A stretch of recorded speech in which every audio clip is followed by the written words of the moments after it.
All right. What's up, everybody? OJ here. Welcome back to another PE Live. Today we have the Nightcast for today. Today is April 10th, 2019. Hopefully all of you guys are enjoying your days. Yes, the East Coast boys too as well. We had a good day cap. So if you want to check out the other PE session, we do 4 hours of PE Live a day. So yeah, definitely a lot of content for you guys to watch. In terms of Ninja news, before we get into the shoutouts, guys, pretty much nothing that I can think of outside of just make sure you guys check out the videos. We had a big Switch news video for today, so make sure you check that out when we get the opportunity. We had Cuphead gameplay up yesterday. We also had another video on Astral Chain, so check out that video too as Astral Chain. I'll link that at the end of this podcast here, or at the end of this live cast. Tomorrow, we do have the PE podcast that will be going down at 6 p.m. PT. 9 p.m. Eastern time, so make sure you mark your calendars for that one tomorrow, Thursday. So that should be a lot of fun. But outside of that, pretty much no Ninja news. Let's go ahead and get into the shout outs here. If you want me to say hi to you, feel free to say what's up in the chat.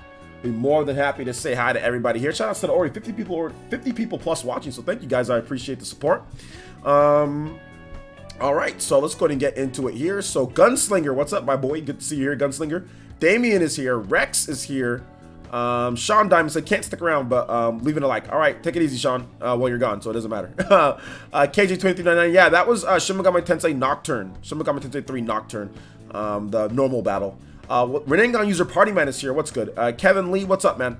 Alonzo Vines, what's good, man? Angel Page, what's up, man? How you doing today? Good to see you here. 10th Gen, Big Man. Brian James, what's up, man? Blaziken or Blaze? Yeah, Blaziken. There you go. 428 East Coast boys, what's up, man?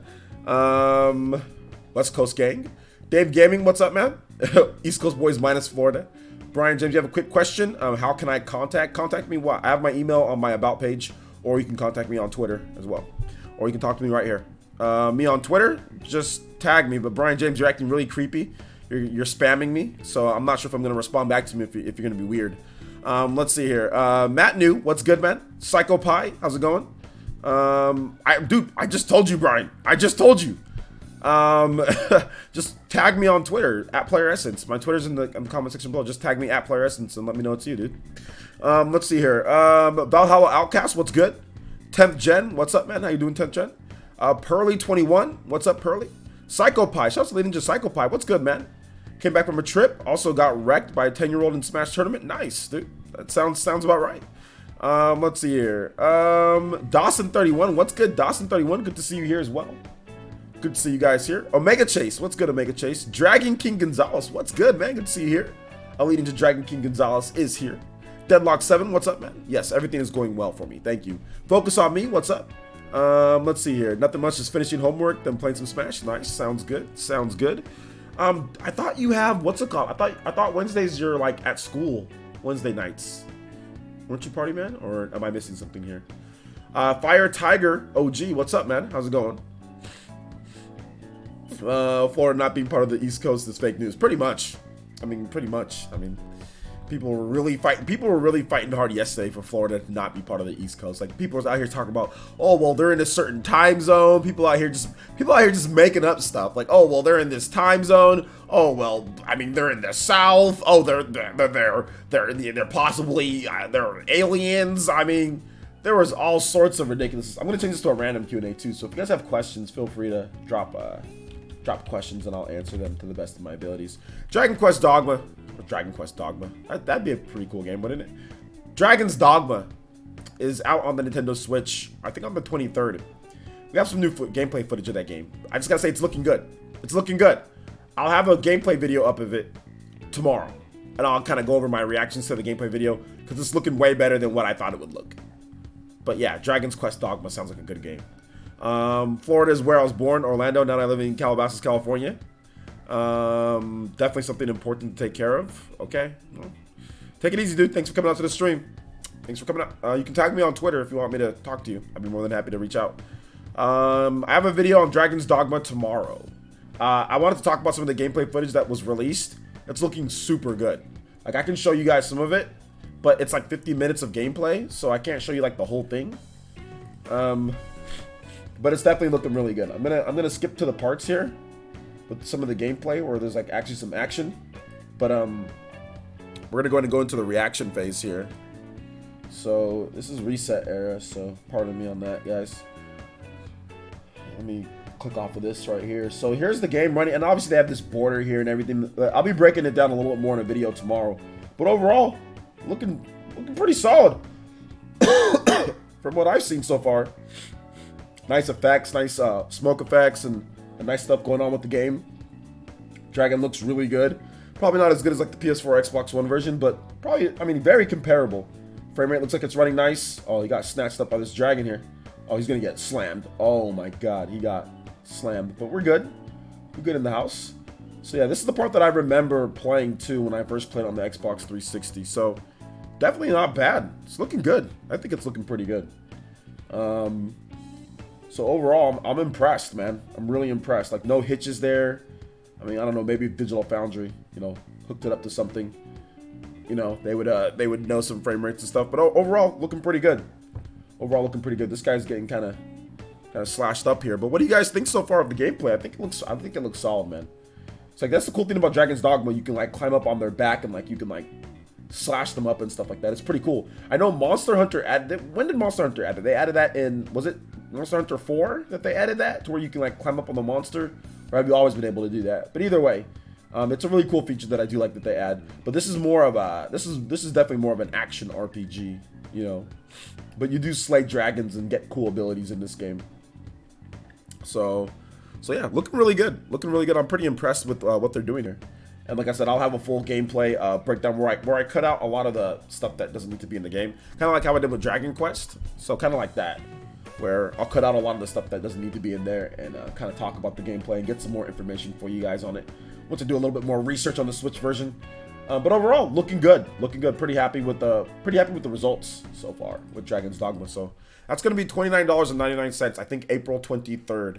$30, you get everything on one cartridge. I mean, I still can't believe it. Capcom doing something good. Let's see here.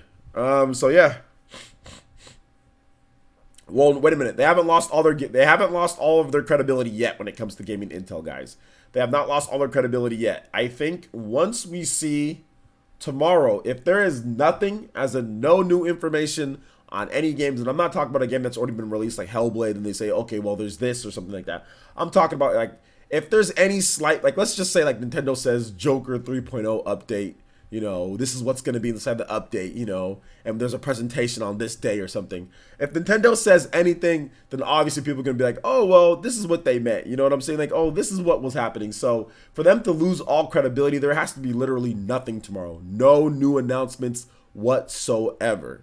If there's no new announcements, anything, like if it's like it was today where there was nothing, then yeah, you're right. All credibility pretty much gone. But most people already think that they have no credibility. I don't really think they have any credibility. But I think that if tomorrow we get absolutely nothing, as in no new information on anything, man, there could be even something as little as like Nintendo could release like a Twitter release date for Super Mario Maker or something, and people are like, oh, well, there we go. That's what they meant, you know? So, I mean, like, it's got to be nothing tomorrow. And then, yeah, then all credibility pretty much goes out the window. But once again, guys, I don't think that we should pile on top of them when it comes to it. That's why I didn't title the stream like No Direct and Let's Bash Gaming Intel or anything like that.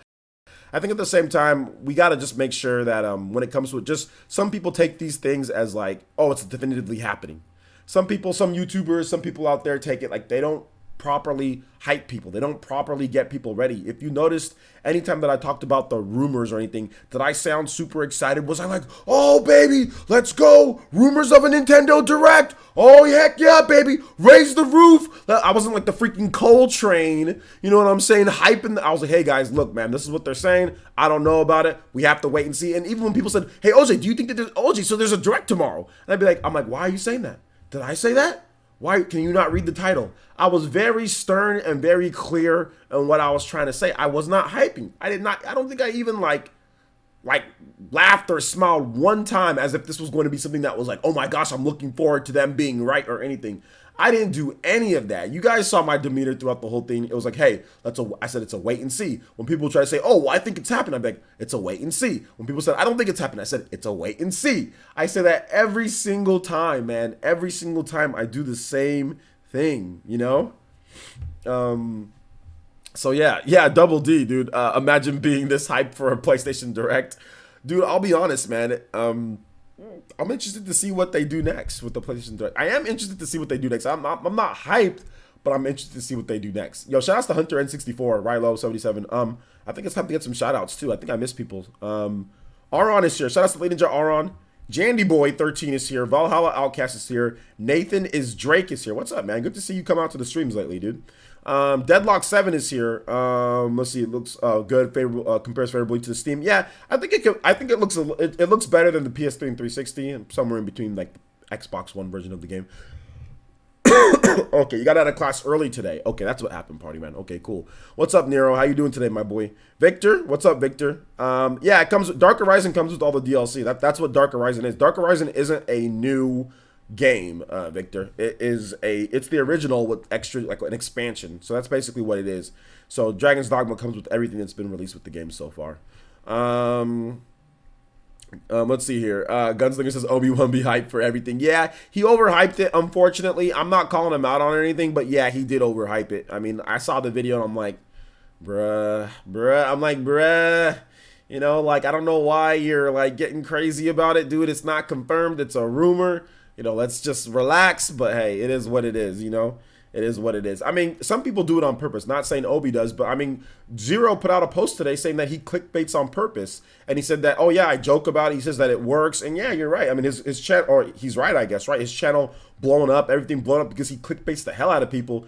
His content's trash. That's what I realized. I was like, yo, man, like, why don't I watch Zero's channel anymore? Every time I click on one of Zero's videos, it's freaking garbage. You know, I used to watch Zero a lot, but now his videos are absolute trash clickbait. But he admitted it, and it works for a lot of people. So, not saying that Obi's doing that. I'm just saying that for some people, they've got to get hyped or they've got to do something, whatever the case is, whatever it is. But I mean, sometimes some people clickbait. Like I said, not saying that Obi's clickbaiting, but sometimes people do that with these rumors and these directs and things like that. They'll clickbait the hell out of you because they know even if it's wrong, it's like whatever. I'll still get my viewers. I'll still get my my new subscribers. I'll still get whatever I need to get. And some people are unapologetic about it, like Zero. You know what I'm saying? So I mean, like, it is what it is. You know what I'm saying? It is what it is. Some people do it on purpose. Some people are just naturally excited people about certain things, so they get excited about rumors. And I think that's kind of where Obi falls into the line.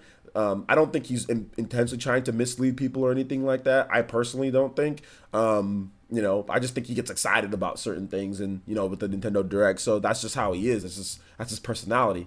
You know, whereas some people are intentionally trying to clickbait the hell out of you, and they'll admit it. You know, like Zero admitted it. Like, oh yeah, I have clickbait thumbnails. I have clickbait, like, you know, like what it is. So I mean, it's just, you got to be able to discern the two. Everybody doesn't fall into one basket. You know what I'm saying? Like, you know, so it is what it is. Clickbait better than quality content. It seems like it, right? Because if you look at a lot of the stuff that gets views on YouTube, a lot of it is clickbaity. But then again, there's a lot of stuff that isn't clickbaity that gets views too. So it just depends. It really just depends. Yo, what's up, Aiden Quinn? How you doing today, my man? You just started playing Hellblade? Okay, so wait, you already got the game on a different... Okay, so you're not playing on Switch. You're playing on something else. Okay. MTY, what's up, man? How you doing today? Jumpmon, what's up? Yo, Flip Mode. Flip999. Good to see you here, my brother. Good to see you here, dude. Shout out to Renting on user Flip Mode. Flip. Three nines, not four. Let's see here. Well, can't wait to play Dragon's Dogma. Yeah, it's looking good, man. Vesper says, I see you peeped the Dragon's Dogma gameplay. Yeah, I did, Vesper. Thank you. You're the one who told me about that, so thank you. I'll have a dedicated video on it tomorrow. So yeah, it's looking pretty good, and it's looking like the best value in gaming, or one of the best values in Switch gaming right now when it comes to like a port or whatever the case is. But I mean, I like stuff like Dragon's Dogma, because the reason why I like stuff like Dragon's Dogma is because it sets a good tone for the franchise going forward for the first time being on a Nintendo platform, right? Like, not like the first time the franchise is on the Nintendo platform. It's like, wow, this is what we get. This is great. You know what I'm saying? Like, I really hope people go out there and support this, because I mean, it's Capcom, but at the same time, it's like $29.99 for this game, dude. That's anywhere that you want. First time that you can play Dragon's Dogma Portable. First time that you can play, you know, all this content anywhere that you want. This is good value, and the game is looking good, running good. I'm hoping that I think it will do well. It's in a packed month, but I think it'll do well. I think it will. So yeah, man. I love my dude Obi. I'm a pitch on of his as well, but Obi hyping too much. He has me. He has the hype hat. LOL. Yeah, man. Like I said, I support Obi too. I mean, I donate on streams and stuff like that before. But yeah, sometimes that hype hat be taking control too much.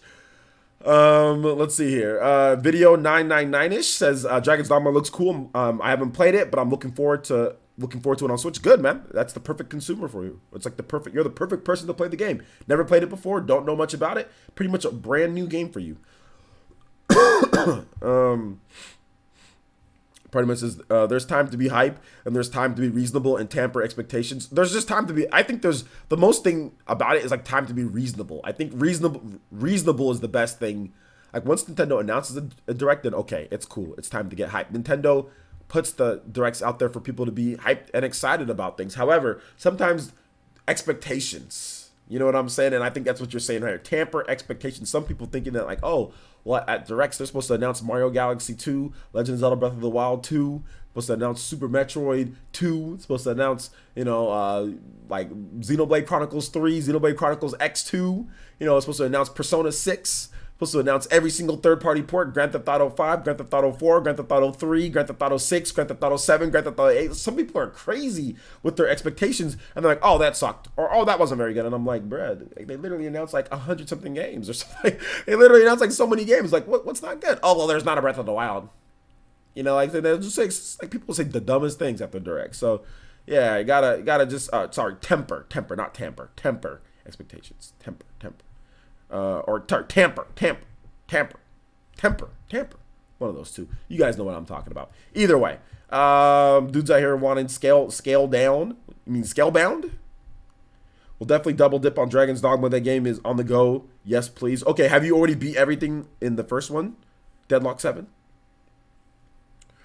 Kind of like expectations versus reality. Exactly. Yeah, Scalebound. Yeah, I know what you meant. I know what you meant, Scalebound. Yeah, you're good. Hey, OG just came in. Seems like no direct tomorrow. Yeah, we already talked about the new. It seems like that way. Man. But we have to wait and see.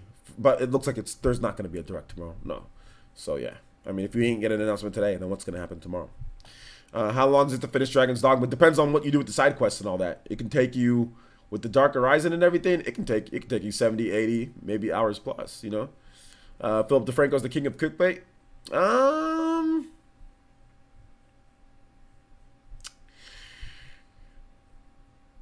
I don't think he's the king.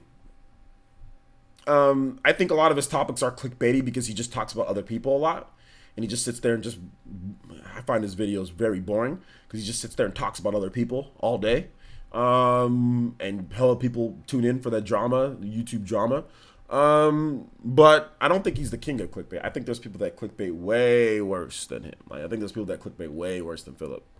But yeah, I mean, maybe. But I mean, like when you look at the type of business that he's in with his YouTube channel, it's like Keemstar and all those guys. It's like they got it. I mean, that's what these weirdos on YouTube want. That's what they want. They want weirdos sitting there talking about other people, drama, boxing rings, KSI versus logo. I mean, that's what people want. People want that stuff. People want people to get canceled and all this other junk and stuff like that. So I mean, like, it's like TMZ. It's the same reason why TMZ is so popular, right? Talk about a bunch of other people. Talk about celebrities. Talk about popular people. So I can understand why. But I mean, I think he does his best to not clickbaity, but at the same time, yeah. I mean, it's like it's part of the game, Kind of like how Zero said, it's part of the game. Like being clickbaity, if you want it like huge success, it's just part of the game. Yo, what's up, Murdoch Loco? How you doing today, my man? Wolf carries bad players. Yeah, Wolf definitely carries bad players, man. If you're Wolf, you get carried by bad players. It's just carry you. Are you sure that's not Bayonetta in Smash 4 though? I think Bayonetta. I think Bayonetta, in my opinion, Bayonetta did the most carrying. Like, Bayonetta has carried the most people ever. It was Bayonetta. Bayonetta was like, she carried everybody on their back. I mean, like, you went from, in Bayonetta in Smash 4, if you pick Bayonetta in Smash 4, you went from being just okay to being an Evo level champion, to being a top tier, highest grade, like best in the world. Like, that's how strong the Bayonetta carry was in Smash 4. It's like you can literally go from nobody knowing who you are to being the best player at any given point, winning majors with hella people there, right? I mean, we saw that with Lima, and now Lima quit. He just flat out quit Smash Brothers. And same thing with with Mistake. You know, he just quit. I mean, and not saying that those guys weren't good. Like I said, they'll probably bot me with a multitude of characters. But I mean, you gotta kind of look at it with their Smash Ultimate, and now like you look at Smash 4, then you look at Smash Ultimate, and you kind of look and say, okay, the jig's up with Bayonetta. You know what I'm saying? Like, the jig's up because you're picking Peach and you're nowhere near as good. Yet Peach is a really good character in this game, but you ain't, but you getting 30th at locals. You know what I'm saying? So it's like, yeah, the jig's up, bro. I mean, you're still a good player, but the jig's up. The jig's up. So yeah, man. Oh, I was quoting one of Zero's clickbait videos that was titled "Wolf Carries Bad Players." Oh yeah, that was definitely a clickbait. Yeah, that was definitely a clickbait video. But yeah, man. Let's see here. Oh, that happened to my friend Mistake. What are you talking about? Cloud carries terrible players in Smash 4. You know what? I don't think Cloud carried terrible players as much in Smash 4. Just because Cloud's recovery was just kind of trash, but with the limit, yeah, it was. I mean, but I don't think he really carried terrible players though, in my opinion. Because I mean, like Tweak, Zero used Cloud a bit, like Anti. I mean, I don't personally think that like it wasn't as bad as Bayonetta, you know. Let's see here. If I were to run a good a YouTube channel, I would use a good kind of clickbait. Yeah, there's good kind of clickbait and then there's bad kind of clickbait. You know what I'm saying? Like, there's good and bad kind of clickbait. There's title clickbait. There's thumbnail clickbait. There's all sorts of clickbait. Vesper says the combat is extremely good and visceral, though in Dragon's Dogma. Just ask player essence. Yes. You guys have questions on Dragon's Dogma? Let me know, and I'll answer your questions too. Let's see here. Gamer for Life WD says I'll definitely get Dragon's Dogma on Switch, but I may not get it day one because of how many other games are around it. Yeah, that's true. A lot of other games, but the good thing for you is that the game is $20.99. So if you wait a little bit, it might be like you might get it for like $20 or something like that. So yeah, you can get it at any point. Let's see here. Let's continue on. Let's see, how would Scalebound run on the Switch? It couldn't even run on the Xbox One X. I don't know how you said that it couldn't run on the Xbox One X. That's not true. And the fact that and optimization is another thing when it comes to the game. But like to say that, oh, it couldn't even run on the Xbox One X, that's not true. It's called optimization. It's called optimization and getting more work done on the game. That doesn't mean it can't run. For example, let's talk about any game with bad performance, right? I mean, there's other games out there with bad performance. Guess that means all those games can't run on an Xbox One X, right? If there's lag and bad performance in the game, guys, name a game that has horrible performance on an Xbox system or on anything, but was released, right? There are other games out there that have trash performance, like Anthem, right? Anthem kind of has lag and bad frame rates at times. I guess it can't. How can that game come out? Doesn't even have good performance. It can't even run on an Xbox One X. Guess Anthem isn't a playable game. You know what I'm saying? No, just Anthem wasn't optimized properly. Anthem wasn't optimized properly. There were certain things that there was shortcuts taken. There was problem with the development of the game. You know what I'm saying? It's not because it couldn't run on an Xbox One X. Guys, there's no need to be like makeshift developers in here, okay, guys? Like let's try. I mean, everyone says Hellblade. Oh, what the hell? Hellblade can never run on a Switch, and all of a sudden Hellblade's on a Switch. You know what I'm saying? People say, oh, well, there's no way in hell that this game can't come to Switch. Mortal Kombat. Oh, no way. It's gonna be 25 frames for it. It's gonna be 2 frames for a second. Wah! And then now Mortal Kombat. No, it's on the Switch. And it's 60 frames for a second. Oh, okay. Can we all stop trying to be like, you know, YouTube comment developers? You guys don't know how this stuff works. I know PUBG on the Xbox. I don't know, PUBG on the Xbox. I guess it can't even run on the Xbox. I guess PUBG shouldn't come. Oh, but it runs on mobile. PUBG's coming to other systems. It can't even run on the Xbox. Oh, but PUBG's on mobile and actually runs just fine. Come on, guys. I mean, come on, guys. Let's not be developers. Let's not try to be like YouTube comment developers here, guys.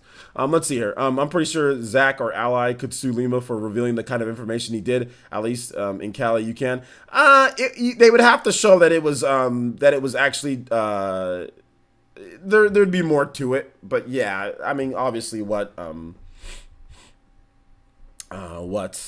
Mistake did. But what are you talking about? Well, I don't think it was Lima. I think you're talking about Mistake that revealed some of that. I think that was a Mistake that you're talking about. Um, Deadlock 7 says, not beaten, but got the Steam last year, but loads of content and just messing around with your recruits. AI learning is fun. Smash boxes for something, and they copy your style. Fun. Yeah, exactly. It's really good, Dragon's Dogma. Absolutely. Meta Knight carry bad players in Smash Brawl. But a lot of good players use Meta Knight too. But yeah, I guess. Psychopie says, if you were to run a YouTube... Okay, hold up. Never mind. Oh, yeah, I already read that. I don't really understand why so many attracted to drama. It's kind of sad, to be honest. It just is what it is. I don't watch those trash channels, though. I'm not saying Zero's channel's trash. I'm just saying, like, the style that he's going for right now and the clickbait that he's going for is kind of trash. But I don't think his channel is trash. And I watch his Twitch, but his YouTube channel is not very good in my opinion. But like I said, he admitted it. He said that he does it on purpose. He knows the game, so I'm just gonna avoid his videos. That's fine. I'm not gonna sit here and, like, you know, call him out and try to make it seem as if, oh, this guy's horrible. Now I'm mad. Oh, I'm angry. I'm just not gonna watch his videos anymore like I used to watch his videos until he changes it. But he won't, because he's getting more viewers now than he did back then when he had normal content and not the clickbaity stuff. So he's not going to change it, but that's fine. I can watch his YouTube channel and have fun. Or sorry, I can watch his Twitch channel and have fun. So let's see here. Mega Chase 92 says, have you heard anything about Pokemon Sword and Shield, whether we'll hear about the evolutions and more Pokemon? Yeah, we'll hear about that. Mega Chase, I mean, have you ever followed Pokemon games before? I mean, we'll hear about that. I mean, I haven't heard anything myself, but it'll come. Don't worry. It will definitely come. It will definitely come. We will get there. Trust me. You just got to have a little bit of patience. They just announced some information recently about it with Pokemon Sword and Shield. Probably wait till maybe like an E3 or so. Then we'll get more information about the game, man. So just have a little bit of patience. You don't have to apologize, Jazzy. Thank you for coming out to the stream. Have I played Dragon's Dogma before? Yes, I've already stated that I have played Dragon's Dogma on the Xbox 360. The combat is action RPG-ish. Kind of like... Think of like Skyrim, but think of like third-person Skyrim, but much better controlling. So think of Skyrim played in third person, but much better controls, and much better. Like the combat looks a lot better. It looks better. It controls better. So just think about that. Think Skyrim, but way better controls. Is it like Ys? No, Ys. It's not like Ys. It doesn't feel like Ys to me. Ys feels more fluid and definitely more on the Japanese RPG kind of side of thing, whereas Dragon's Dogma feels more on, like I said, like a Skyrim, more like a Western type of game, like a Western developer. It feels like a Japanese developer trying to make a Western game. That's what Dragon's Dogma feels like. It feels like a Japanese developer trying to appeal to the Western audience with their game. So it's not as fluid to me. Like the combat isn't as like anime, or it's hard to say, as like a Ys or as like a Kingdom Hearts. Those games kind of fit into the same bracket. Dragon's Dogma feels just different. So like I said, take Skyrim, but more fluid than Skyrim. That's the best way that I can probably describe it. A more fluid Skyrim. But it literally feels and it plays like a Japanese developer trying to make Skyrim, but doing a much better job with the controls. That's the best way that I can describe it, guys. But there's not a lot of games like Dragon's Dogma. So a refined Skyrim. So yeah, think about refined Skyrim in third person. So like when you pull out the camera and you play Skyrim in third person, think of it like that, but much better. But just much better controls and much better like how it works and everything like that. Think of it like that. So yeah. But it's not quite as fluid as like if you've played like a Ys 8 Lacrimosa have done, and not quite as anime and fluid and quick moving as like that, or like a Kingdom Hearts. Those games kind of feel like in a different type of bracket, action RPG, whereas this one feels more like a Western game, but it's obviously Japanese. How is Pokemon going to run on the Switch if it can't even run on the 3DS? Yeah, that's the problem. Aiden Quinn says, I want to see if something like Soul Calibur 6 or Tekken 7 on Switch can, mostly because the 60 frames per requirement for fighting games. We don't want an SNK heroine situation. Your opinion? Well, I mean, Mortal Kombat is 60 frames per second, so why are you even bringing up SNK heroines? I don't get it. Mortal Kombat is much more graphically intense than SNK heroines, that you bring up that. Yet Mortal Kombat is 60 frames on the Nintendo Switch, so I don't understand you even bringing up SNK heroines when obviously that game was rushed. What that game was, they even said it was midway, or it was already like halfway done in development for the PS4, and then they hurried to get a Switch version done because of Nintendo's offer, we already have a game called Mortal Kombat that's 60 frames per second on the Nintendo Switch. So what more opinion? What do you need my opinion for? Let's go ahead and go straight to the source. I mean, all right. Vesper says, OJ, will never switch up on us like that, no matter how big he gets. When it comes to clickbait and all that, not well. I mean, I can't. There's nothing that I can do. My channel's not gonna be like that. So there's nothing that I can do to really clickbait you guys like that. I mean, I'm doing my best to clickbait you guys in a way that's not clickbait, if that makes any sense. So making more appealing titles and stuff like that, and more appealing thumbnails and whatever the case is. But I'm not gonna actually like clickbait you guys. Nah. Let's see here. Deadlock says there are games that are poorly optimized and actually end up running better on Switch. Even at the end of the day, Hellblade won't run on my PC graphics card, but it will on Switch. That's true, depending on how things are. That's definitely true. Dankbeam says, "What's up? What's up, Dankbeam? How you doing today, my boy?" Let's see. A quick question: did you play Dragon Ball World Mission? Yeah, check out my channel, dude. I already have a gameplay video up on it, so check out my channel. It's already up. It's like one of my most recent videos. I just played it like last Friday. So yeah. Let's see here. Dawson31 says, is there any skill progression classes for your character? Are you talking about Dragon's Dogma? Yeah, it's an RPG. Let's see here. Omega Chase 92 says, Dragon's Dogma does feel really good. Good description of the game, OJ. Yep. Refined Skyrim. That's basically what it is. Skyrim's progression system is a lot better, though. Skyrim's progression system is better than some Japanese RPG. Actually, better than a lot of Japanese RPGs, to be honest. Skyrim has for how trash the combat is in Skyrim, the reason why you keep playing is because how good the progression is. Let's just be honest here, guys. Skyrim's combat is trash. It was trash back in 2011. It's trash now, and it's not very good.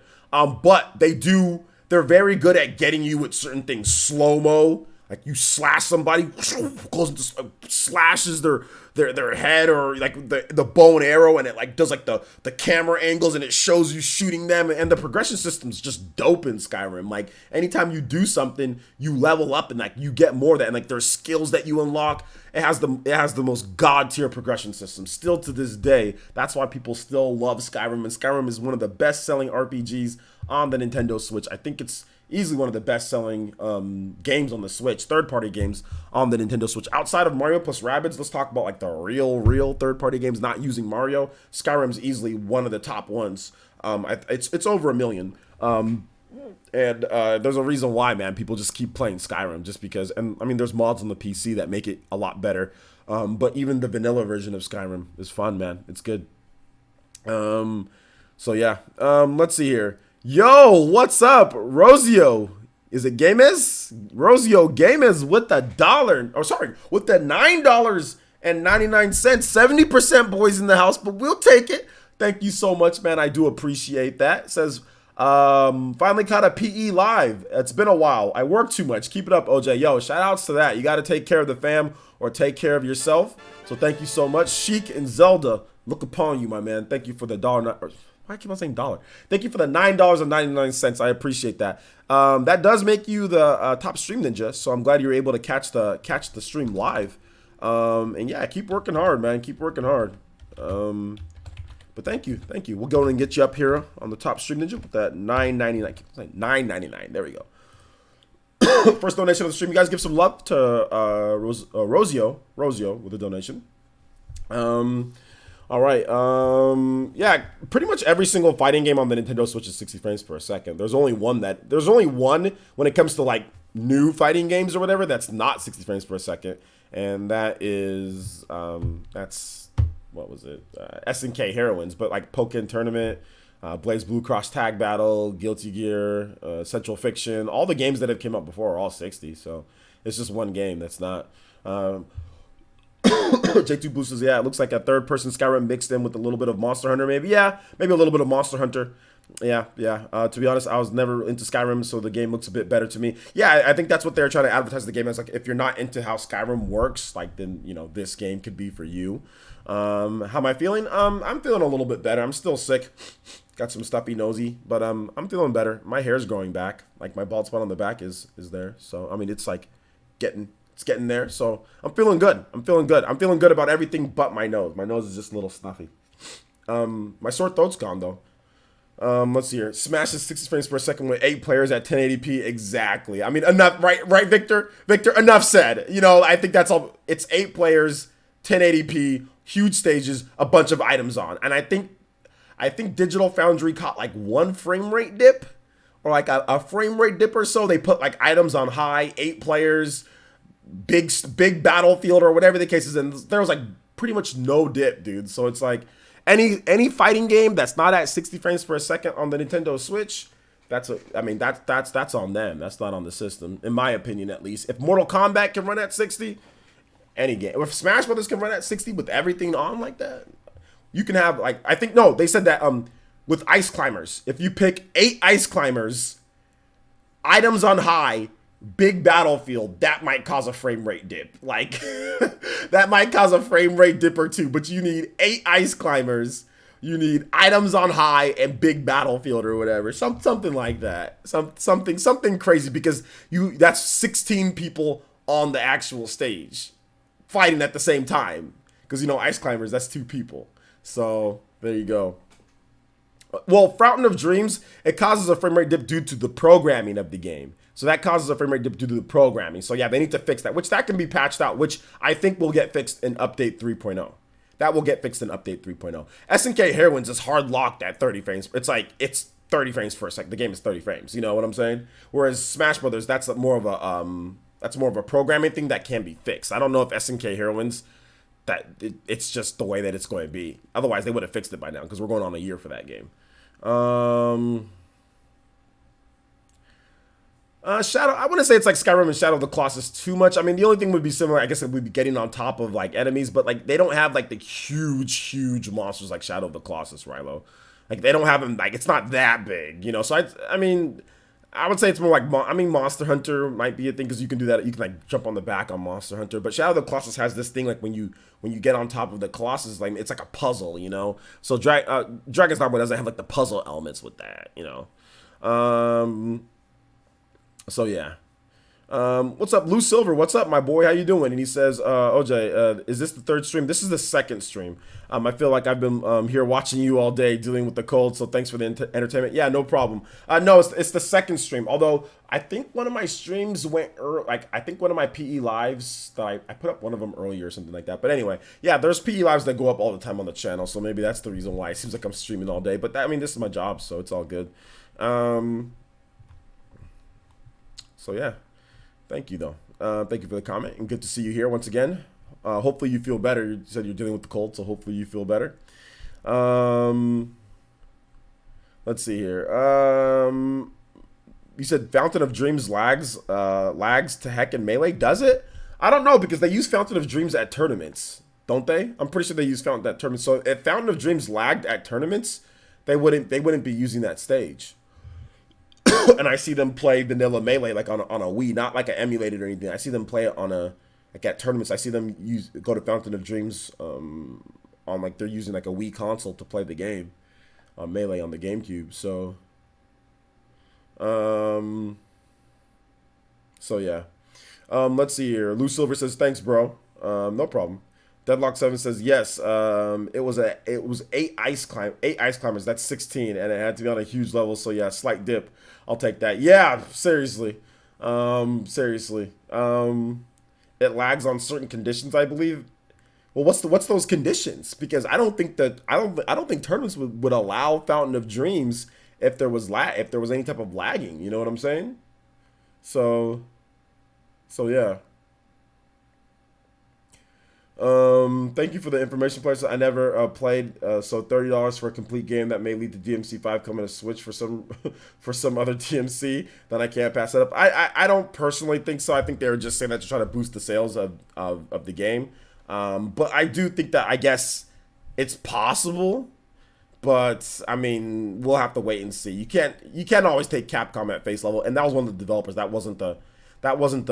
I mean, we just have to wait and see. I think I don't want to sit here and say something that's not gonna that I don't know for sure.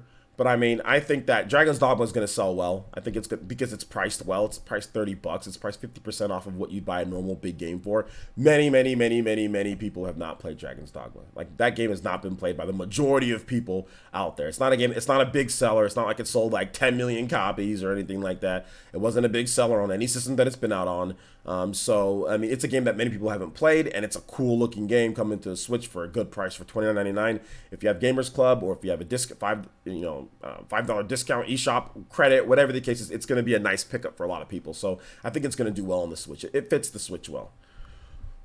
It fits the Switch really well. Didn't Ninja Theory make a Devil May Cry game? Yeah, they did. They made DMC. The game just DMC, where like it was kind of controversial. They did make that game. That wasn't that long ago.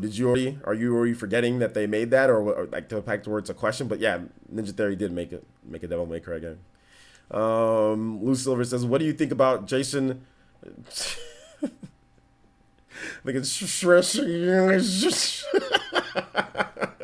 I think it's Jason Schreier, dude. Is that Jason Schreier's comments on Persona not being on Switch? Yeah, I already talked about this. I don't think he's correct. I feel that it's coming, but we're just gonna have to wait and see. The only issue I have for Dragon's Dogma is the lack of fast travel. It might be a little rough playing in quick bursts. Yeah, that's true. No fast travel on there. But didn't they add that in Dark Horizon? Did they not add that? Deadlock 7 says, can you imagine a Street Fighter game or similar with 16 characters and how badly that would run? Enough said. Yeah, it would probably be pretty bad, right? Vesper, Jason said that, I think, like Game Informer show. When did he say? I know he said that on some type of show that he was on. Dorkman says, players, since impressions on Cuphead, I had to leave the flower boss. You have to leave at the flower boss. Oh, Cuphead's looking really good. It plays good. It runs good. I like it. I definitely like it, and I want to play it some more. I just need to find some time to play it. I don't know when I will, but I just need to find some time to play it. But here's the thing with Cuphead, guys. This is what I recommend with Cuphead. This is something that you guys have to do. Monitor game mode. In my opinion, monitor game mode. You want to be able to have fast reactions and everything like that. And I just feel that playing it on a regular HD TV, if you've got an HD TV, put it in game mode. Just because you don't want any input delay in that game. That's going to be a problem. You said, but Fountain of Dreams is banned in tournaments. But I've seen people, but the thing about it is that's Fountain of Dreams in Smash Ultimate is banned in tournaments. When it comes to Smash Melee, Fountain of Dreams is not banned. I've seen people play on Fountain all the time. They play on it regularly in tournaments. From what I've seen, they play on Fountain all the time. So Fountain of Dreams is banned in Smash Ultimate, but we're talking about Smash Melee. They said that some people said, oh well, it lags. Smash Melee lags Fountain of Dreams, but I've seen that being played in tournaments. So they would never allow a stage that lags in tournament. And Melee, they allow Fountain of Dreams. So I mean, something has to give there, right? Aiden Quinn says, player says, you ain't playing Cuphead right if you ain't playing in black and white mode. Nah, I gotta have it in the regular. I can't have it in black and white mode. I need to have it so I can dictate the different colors, so I know when to what's it called? Know when to parry and all that. Because there's the colors of like the purple and there's like the pink, and I don't want that to be like, I don't want there to be issues with that when it comes to it. So nah, I ain't playing unless you get some type of achievement or something for playing it or beating it in the black and white mode. If you don't, then that mode's never being played. Don't do that because, by the way, I hate it because I can't parry. Yeah, exactly. That's what I'm saying. Like, it'd be hard to parry because you're not going to know the difference between them when it comes to things. You got to see the color. Let's see here. Party Man says, don't you find it funny people who complained about Smash 4 now complain about Ultimate and praise Smash 4? Yeah, we're seeing a little bit of reverse weirdoism going on here with some people where they'll sit there and complain about Smash 4, and then now the Smash Ultimate is all sit there and complain about Smash Ultimate, and then say, oh well, this is what Smash 4 did. Yeah, everybody was trashing on Smash 4 when it was out. I mean, at the end of the day, competitive players are never going to be satisfied. There's never going to be any satisfaction with competitive players when it comes to Smash Brothers. No matter what they do, there's never going to be any type of, like, okay, I'm satisfied with this. Even if they change up things that they want, like then somebody else will just complain about what was changed. So it's never gonna end. Basically, just know that when it comes to Smash Brothers, people are just gonna complain, and you can enjoy the game if you enjoy it. If you don't enjoy the game, then you know what? Then don't enjoy the game. Don't play it. You know. So that's basically what it comes down to at the end of the day. If you want to go play Smash 4, go play Smash 4. But obviously they can't. You know, they got to move on. But it's just interesting seeing some people complain about it and say, oh well, Nintendo needs to change this, and it's just like. Okay, I mean, we know there are some really weird things, like it's hard to punish certain moves with Smash Ultimate, but that's what people wanted. People said that we want a more aggressive in-your-face game, and they say, oh, well, it's hard to punish certain moves. Oh, but then it's also really campy. It's like, wait a minute. So you're saying that it's hard to punish certain moves if somebody's being aggressive, but it's saying, oh, it's also really campy too. It's like, which one is it? Is it hard to punish moves when people are being aggressive, or is it campy? Which one? Oh, it's both. It's like, what the hell? What do you want them to do then? If it's hard to, people come at you and it's hard to punish certain moves when people are being aggressive, but then at the same time, it's also campy. But at the same time, there's also, it's just like, oh my goodness. Like every game is campy. Every game you can camp. Every game in general, like whether it's Street Fighter, whether it's Tekken, any game you can camp. I mean, it's just, people are just going to put out their opinion, and you just have to learn to say, okay, that's your opinion, that's cool, but this is the way the game is. Maybe they'll change something, maybe they won't. But I mean, that's at the end of the day, whatever, you know? Like, at the end of the day, whatever. But yeah. Dawson31 says, oh, I thought you were talking about Ultimate. It must be non-tournament conditions, then like 4 players or something. Maybe. But one-on-one, they still have Fountain of Dreams, you know, that's playable in Melee. Vesper says, any interest in Phoenix Wright Ace Attorney trilogy? I'm thinking of getting it. If you've played it, do you recommend it? I recommend it based on what other people said about the game. I don't play Ace Attorney, but everyone says that Ace Attorney is really good. So I would say get it based on what other people have played. They say it's a really good game.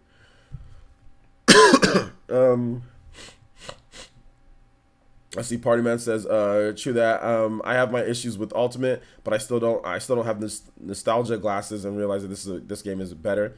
Yeah, I mean, to me, man, I mean, no fighting game is perfect, though. That's the thing. Like, every single fighting game, there's no perfect fighting game. There's no perfect thing to where it's like, oh, this is going to be the best for me or whatever, or this is going to be, there's nothing wrong with this game. It's like, they have its issues, it has its faults, you do the best around its mechanics. Unless something is flat out broken, you know what I'm saying, then it's like, okay. Like, for example, I personally feel that, like, Bayonetta, you know, like, Bayonetta, as long as you don't have a character like Bayonetta in a game, then there isn't, I mean, there's stuff that you can complain about, but there isn't, like, as long as you don't have a character that can do what Smash 4 Bayonetta did, then there's nothing that you can really, like, too much, like, Raw get really crazy about. Same thing with Meta Knight and Brawl, dude. Like, Meta Knight was way too good.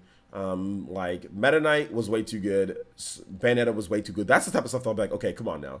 You know? Or I'll be like, okay, well, what about, like, the you know, the Elite Smash and kind of how that works and some of the stuff with the online. I'm like, okay, well, how about that? But in terms of how to play, in terms of like the engine and the gameplay and what you do, I mean, if somebody's doing one thing, you just got to counteract it. That's the thing that I noticed about Smash Ultimate. I mean, yes, I haven't played as high a level as some of these guys that are complaining, and I get that, and their opinions are valid. Their opinions are 100% valid. I don't think that they don't, you know, that they shouldn't be saying that. They can definitely say it, and I don't play at their level. But from what I've seen, there's a counter to everything in Smash Bros. Ultimate.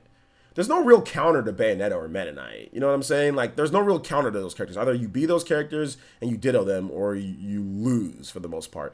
And Smash 4, that's kind of how it was. Once people figured, I mean, Bayonetta, there'd be like 4 or 5 Bayonettas in top 8s near the end of Smash Bros. Like 4 or 5 Bayonettas.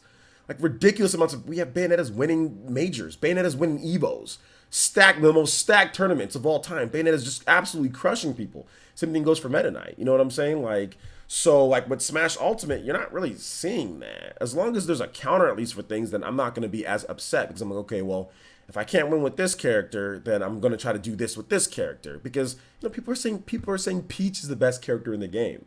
You know, and like that's just, it's like, whew, well, Peach is the best character in the game? Bruh, like, like, this is pretty good. We looking good right now if Peach is the best character in the game, you know?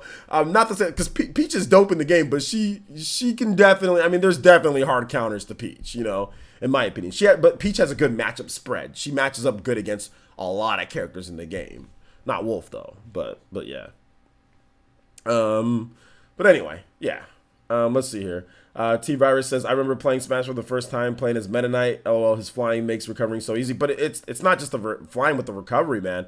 It's also like the frame data on his tornado and stuff like that. That was one of the things. The frame data, the combos that he had, it was just ridiculous. I remember getting bopped. The first time I remember playing against my friend, one of my roommates in college, when I got the game, we were playing 4 players, and he just was just destroying us with Meta Knight. I was like, why am I getting beat so bad? I was Fox, and I'm like, I'm thinking it's still like Melee Fox, you know what I'm saying? But it's not Melee Fox. Fox is not as good. I'm just getting bopped, and I'm like, why am I losing so much to this freaking Meta Knight, And then I realized, oh, this is what's going on. Meta Knight's broken. So yeah, man. Let's hear Deadlock 7 says, yeah, you can never please everyone. Smash or any competitive game, there will always be people who troll, who use troll like tactics devs do their best. Yeah, there's nothing really you can do. I mean, remember, like, look at how much Dragon Ball Fighters has changed since it launched. I mean, people saying, wow, Android 16, wow, Cell, wow, Kid Buu. It's just, whoa, Gotenks, oh no, Gohan. So like, it just changes. Whenever they change one thing and nerf one thing, they complain on something else. Whenever they complain one thing, super dashes, they nerf something else. I mean, it's just, it's gonna be, everybody's gonna complain about something. Once they change one thing, they say, oh yeah, I like that. Somebody else says, oh, that was stupid. You know what I'm saying? So it doesn't matter what they do or whatever the devs listen to. It's just, there's always gonna be somebody that says something. Dragon Ball FighterZ has literally changed like 10 times over since it's launched like last year, because they listened to what the feedback is, and they completely changed the game and completely changed different things. I mean, not changes to the point to where you can't play, but they nerfed to oblivion certain characters and stuff like you don't see Cell as much anymore, whereas Cell was like the man. Android 16 was the man, but so it's just, yeah, Bardock, when Bardock came out and he was the greatest warrior alive, dude. Like, Goku, SSGSS Goku sucks. He's trash. It's like, wait a minute, why is like the strongest fighter in the universe trash, dude? Like, like, is there a reason why SSGSS Goku's trash? Oh, and by the way, we're not gonna listen to any of your character suggestions too. How about we just keep on putting versions of Goku in the game? You want this version of Goku? How about this version of Goku? How about young Goku? When back when, like, in the Raditz saga or whatever it was, like in the Vegeta saga, how about base? They call him base Goku, base Vegeta. You want that Goku? Oh, how about Kid Goku? You want some Kid Goku in your life from the Retcon GT? We'll put in Kid Goku. Well, what about that bunny dude from from Dragon Ball Super? What about some of these other characters? Nah, nope. We'll just keep on adding Goku. You know what I'm saying? So it is what it is, man. So let's see here. Goku Black, SSJ Goku, Godslayer Goku, Blue Saiyan Goku, Kid Goku. Yeah, man, Vegetas too, dude. A lot of different Vegetas. Yeah, I may not be in agreement that Peach is the best character. I do recognize she's top 3. Yeah, I put her top 5. I think Peach is definitely top 5 character in the game. Wasted DLC slots, man, bro. You can never have you can never have too much Gokus. You know what I'm saying? Like, you can never have too many Gokus. That's basically what it comes down to. Kid Goku from OG Dragon Ball. No, Kid Goku from Dragon Ball GT. Not that Kid. Not Kid Goku from Dragon Ball. They don't have that Goku yet. That would be Goku with the Nimbus, which actually might be kind of cool if you can use Goku with like the Power Pole and the Nimbus. Like, he flies in with the Nimbus and does some combos, or like when he's in the air, he's on the Nimbus. That actually be more interesting than GT Goku, because GT Goku is just regular Super Saiyan Goku, just a kid. There's literally no difference. Kid Goku's just Goku as a kid. That's just, he's way weaker than what he was before because his body's tiny. So it's just Goku as a kid, but he can turn Super Saiyan and stuff, but he's not as powerful as he was at the end of Dragon Ball Z. And he doesn't get as powerful or more powerful than that until, until he gets into Super Saiyan 4. But anyway, so yeah, Omega Chi says, I think I agree with the rule games only and not from, hold up. I think I agree with the rule games only and not from anime. The game would become overwhelming with Goku, Natsu, and Naruto in there. Do you mean like, are you talking about like Super Smash Brothers? I think that's what you're talking about. Okay. Pink Gold Goku? Yo, who wants Pink Gold Goku? Anybody here wants Pink Gold Goku? Let's do it. Do the developers of Smash try to do their best to make all the fighters well balanced? Yeah, they do their best. Yeah, they try. Doesn't mean it's gonna happen, but they definitely try. The thing is, I've seen people who say similar things who are not pro players as well. Definitely weird. Yeah, that's true. That's true. But sometimes there's echo chambers too, you know, of when it comes to it. So a pro player says this, and then somebody else who follows that pro player says, "Oh, well, I'm going to copy what they say," you know. So yeah. Deadlock 7 says, yeah, everyone is like, Goku should come to Smash, but which one then? If Goku came to Smash, real talk, if Goku came to Smash, I just love to see base Super Saiyan Goku, just like Super Saiyan Goku from Dragon Ball Z, just like Super Saiyan 2, Super Saiyan 2 Goku, because that's the most efficient Goku. Super Saiyan 3 Goku uses too much energy. The original Super Saiyan Goku's too basic. Super Saiyan 4 Goku's, that's not real, I guess, it's retconned. Super SS Goku is too strong.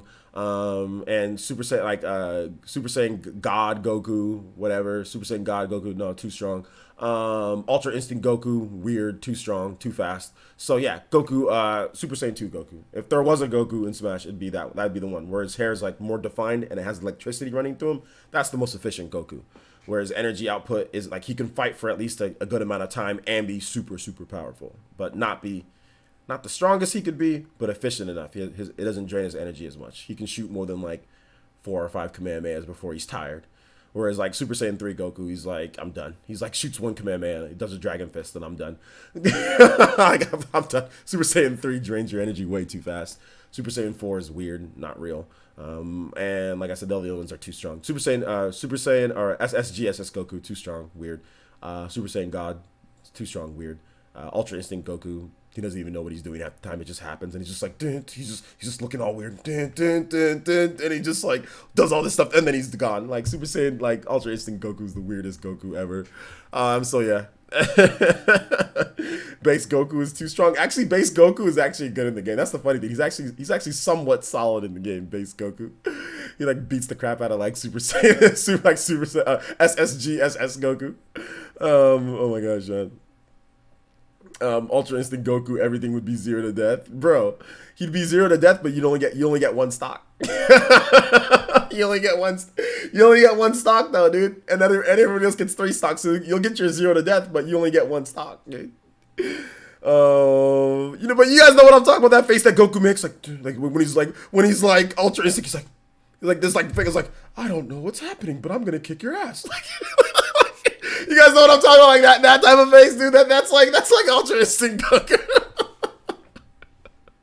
He's just like, dude. He's just like, he doesn't know what he's doing, man. Like, when he's like, I'm faster than you, dude. Y'all know what I'm talking about, though, right? It's that face of like, I don't know, but I found this new power, and you're gonna die. Let's see here. Kenshiro Smash would just kill everyone in 1 hit. That's what everybody says. It's like, okay, to be honest though, people's powers that they have in the game, like in their actual world, doesn't translate. That doesn't mean it's gonna translate over to Super Smash Brothers. I think that's the one thing that people don't realize is like, just because you're this almighty super mega 10 amazing thing, that doesn't mean you're gonna do the same thing in Super Smash Brothers. Super Smash Brothers, it fights by different rules. You guys know that, right? Super Smash Brothers does not have the same rule set as whatever that you're in. Perfect example, Animal Crossing. There's no reason for this little dog Isabelle to be able to do anything. Yet Isabelle and Villager can both fight at a very efficient level in Smash Brothers. They're actually pretty strong. I mean, some of their attacks can kill very fast. Bowling ball, for example. So yeah, I mean, it's not like just because you're this crazy person in your world doesn't mean when you come over to Smash, all of a sudden that you're going to be able to do the same things that you do like that. So when somebody says, oh, well, if this person was in, they just kill them in 1 shot every time. Not really. That's in their world. But in Smash, things play a little bit differently. People get buffs. People get nerfs and buffs accordingly. So obviously something happened to the villagers that actually made them able to hurt people, because in their world, they're nowhere near as strong. Otherwise, you wouldn't have trouble pulling weeds out of the ground. So yeah. Exactly. If that was the case, and not only that, but like Ganondorf, I mean, he's super strong in the game though. But I mean, if we're going based off of what people can do, for example, like Shulk would obviously be first of all, he'd easily be able to see anytime that he was about to get killed. He should never get hit on a big, and he should be able to counter that every single time with Shulk because of the Monado. You have to activate a counter, then get hit, then see it. But in actuality, how it works is that if it's a death blow, you know what I'm saying? If it's something that's going to hurt you really bad. However, he could spam that thing and like you get a counter at any point. So the way that the mechanics work in their world it's not always going to translate over to directly to Smash Brothers. You know what I'm saying? So think about it in that way as well, because the Monado doesn't work exactly the way that it works in his game. I mean, there's all various types of things that don't work exactly the same. I mean, look at Donkey Kong in Tropical Freeze. He's a sissy, but look at Donkey Kong in the game. He's actually really strong and good. But Donkey Kong in Tropical Freeze, you hit him once and he's like dead. He's like, oh! I mean, he like runs off the screen or whatever back in the Donkey Kong Country or in, you know, whatever the case is. But in Smash Brothers, he's freaking amazing. He's heavy. He doesn't get hurt anywhere near as easily. But in his own game, he's freaking trash. You get hit one time and he runs off like a freaking wimp. You know what I'm saying? Or he gets hit like a couple times. You have hearts in there, so he gets hit a couple times and he's dead. You get hit one time, he runs off and cries. You know, Diddy the same way. They run off. But in Smash Brothers, they're a lot tougher than they are in their own games, you know. So so yeah, man. I mean, it's one of those things that you have to realize, guys. Let's see. In all honesty, I'd love to see Kenshiro come to Mortal Kombat 11. Yeah, that's not happening though. Let's see here. Thanks for the Goku opinions. Cool. Personally, I'd love to see another Street Fighter character in Smash, maybe Chun-Li or something. I think Ken and Ryu's enough, man. I'll be honest. I think I'd like to see another franchise kind of put in there. I don't think we really need another Street Fighter character in there. I mean, why? We can get a character from why not something from somewhere else? Like a character like a Dante from Devil May Cry, or like the dude Nate Adams from Yokai. Why not from a different franchise? Why from the same franchise that we already have two characters from? So I don't get that. But hey, I understand it. Maybe you're a big Street Fighter fan and you want to see more characters. But I mean, I don't want to see too many characters from like third-party franchise. Like if we get a character from a third-party franchise, it should be something new. It should be a new franchise that's not represented in the game. It shouldn't be a franchise that we've already got. Okay, give us another Final Fantasy character. It's like, we got Cloud, okay, that's that. Like, it'd be great to have like Sephiroth or another character, but I want to see characters from other franchises represented in the game. And remember, you do take up a slot when you do that. It's not like, oh, we can add Chun-Li, oh, we can add this, oh, and then we get all these other characters. It's like each character takes months and months to make, development time and resources. So you've got to be very careful with the pick. So I don't want them wasting it on like franchises that we've already seen. Like we've already seen, we got Ryu and Ken in Street Fighter. Those are the reps, that's that. Let's move on to a different franchise and get somebody else in that's not represented yet in Smash Brothers. A different franchise that's not represented. Like Joker. That's how. I mean, like think about it. What if Chun-Li was announced? What if Chun-Li was announced and she was announced for the game? She's not like a clone of another character or Echo Fighter, but she's a brand new character and everything in the game. Which is more hype?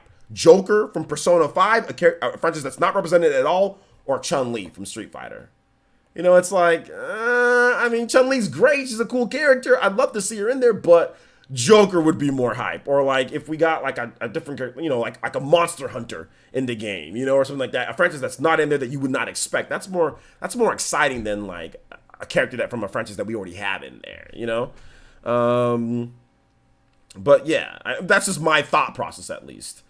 Steve from Minecraft for Smash. I'm not gonna say that it's not gonna happen, but oh snap! What is this? G-Wall, let's go with the almost Konohamaru Toby Blaster. Let's go, swooping through, becoming the top stream ninja of the night. Thank you so much, man. Appreciate that.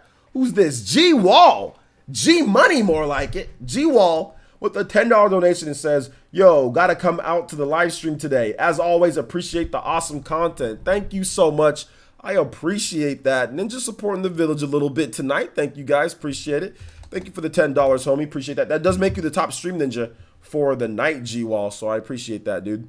So you guys give some love to G-Wall in the chat. Some Sharingan, some emotes. Supporting the Ninja Village. Great name, by the way, too, G-Wall. Thank you, man. Appreciate that. Give some love.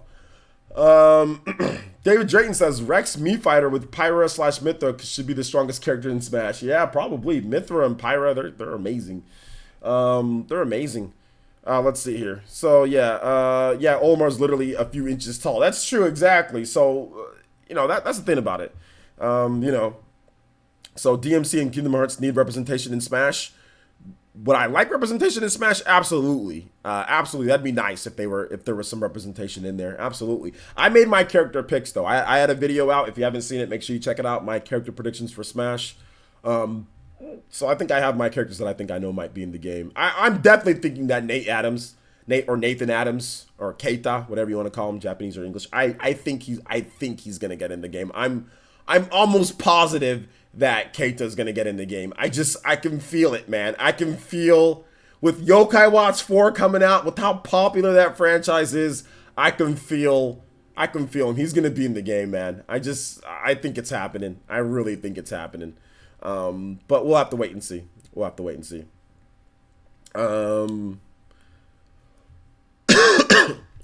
see here.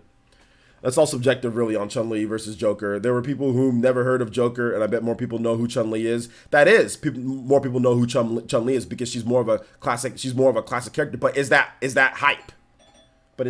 Who is ringing my doorbell like that? Give me 1 second, guys. I need to see who's ringing the doorbell. Chair Essence.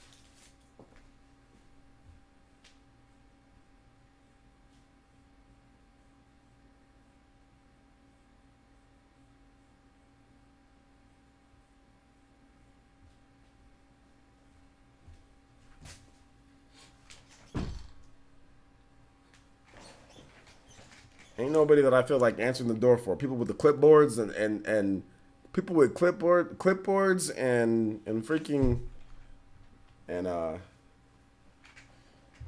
like they got like their little clipboards and their little pens with business collared shirts on. I'm good, bro. I ain't good. I ain't answering it. Unless it's UPS or the mailman. I ain't answering. Or my family, not answering the door. So yeah.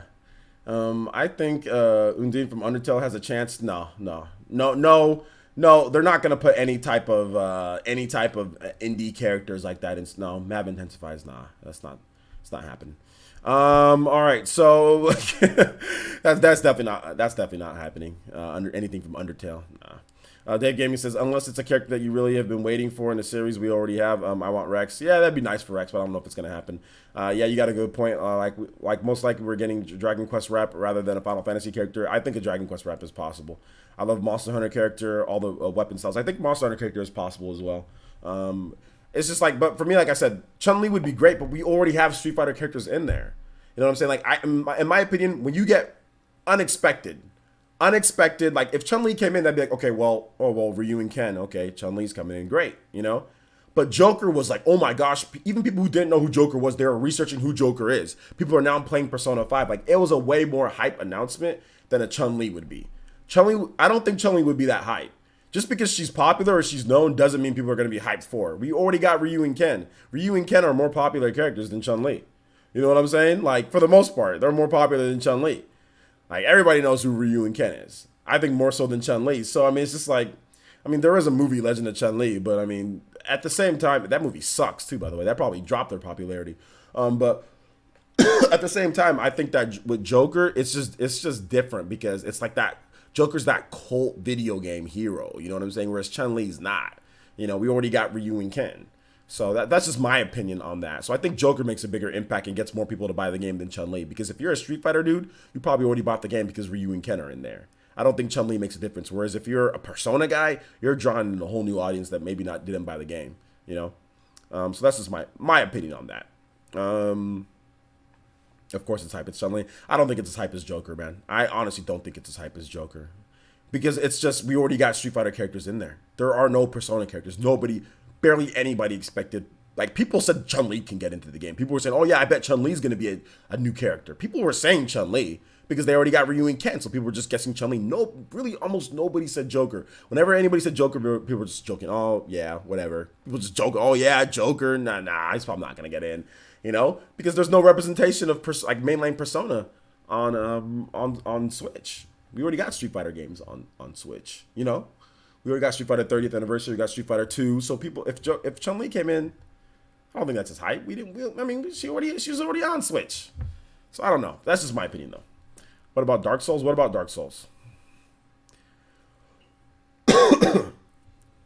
Ryu and Ken are factually better. There's no such thing as factually better. What are you talking about? It's all opinion based. I doubt Sora may get in Smash. I don't think Sora's gonna get in Smash either. I don't think she is, or he. Sorry. Pearly says, I know this is off the wall, but do you think they could bring an older character like Beautiful Joe? Unfortunately, I don't think Beautiful Joe's gonna get into Smash either. Aiden Quinn says, I honestly thought Ryu would be the first to get 2 Echo Fighters. Like he was the first to get 2 Final Smashes. Maybe Ken and Akuma or Ken and Sakura. Rip dreams. If anything, they'd probably just do an alternate skin, like Akuma. They'd probably just do like an alternate skin, like with like Akuma type of thing. But yeah, you're right. Akuma does have different movesets, so yeah, he could be like an Echo.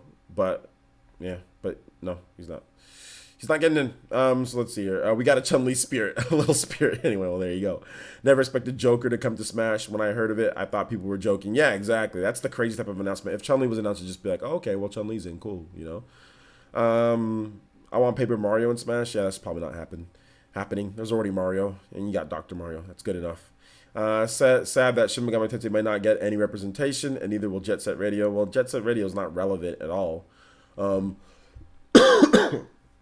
And it's not really relevant to Nintendo either at any point. It's not relevant right now. Sega's not doing it, and it's not really relevant to Nintendo too much. So, I mean, I don't know. I mean, that's like saying, oh, I'm sad that, Mario's not coming to to the Xbox or something like that, or to the PlayStation or to the Amiga or something. I mean, it's like Jet Set Radio it's not relevant at all. Like for anything to do, like what's the point of that in Smash?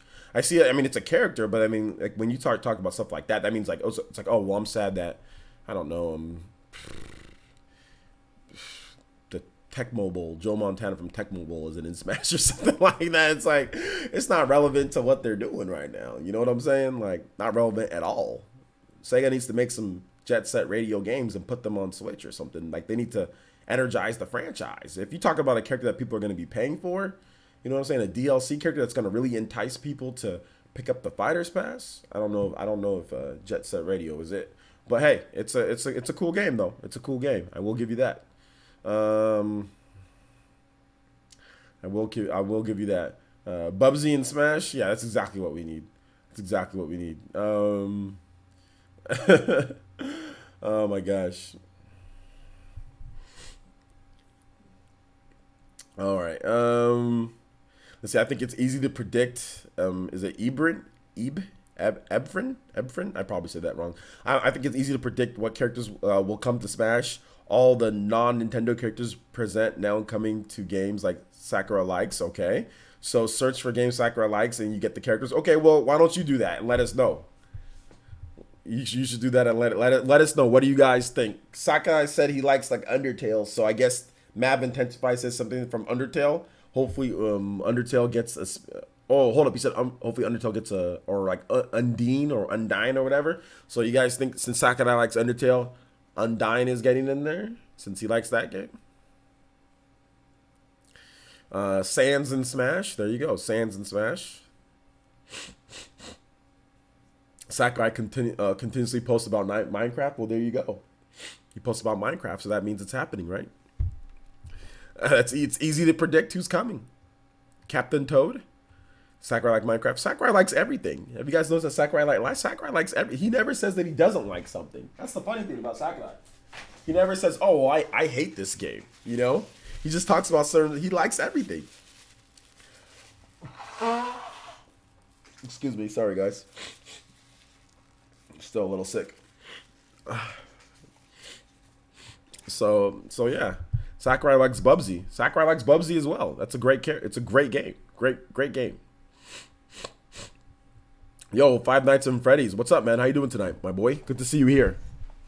So yeah, but anyway, moving on from that talk, guys. I don't even know how we got into that, but let's talk about these Nintendo Switch cartridges because I'm starting to see a lot of topics from people saying that are the Nintendo Switch cartridges worth it?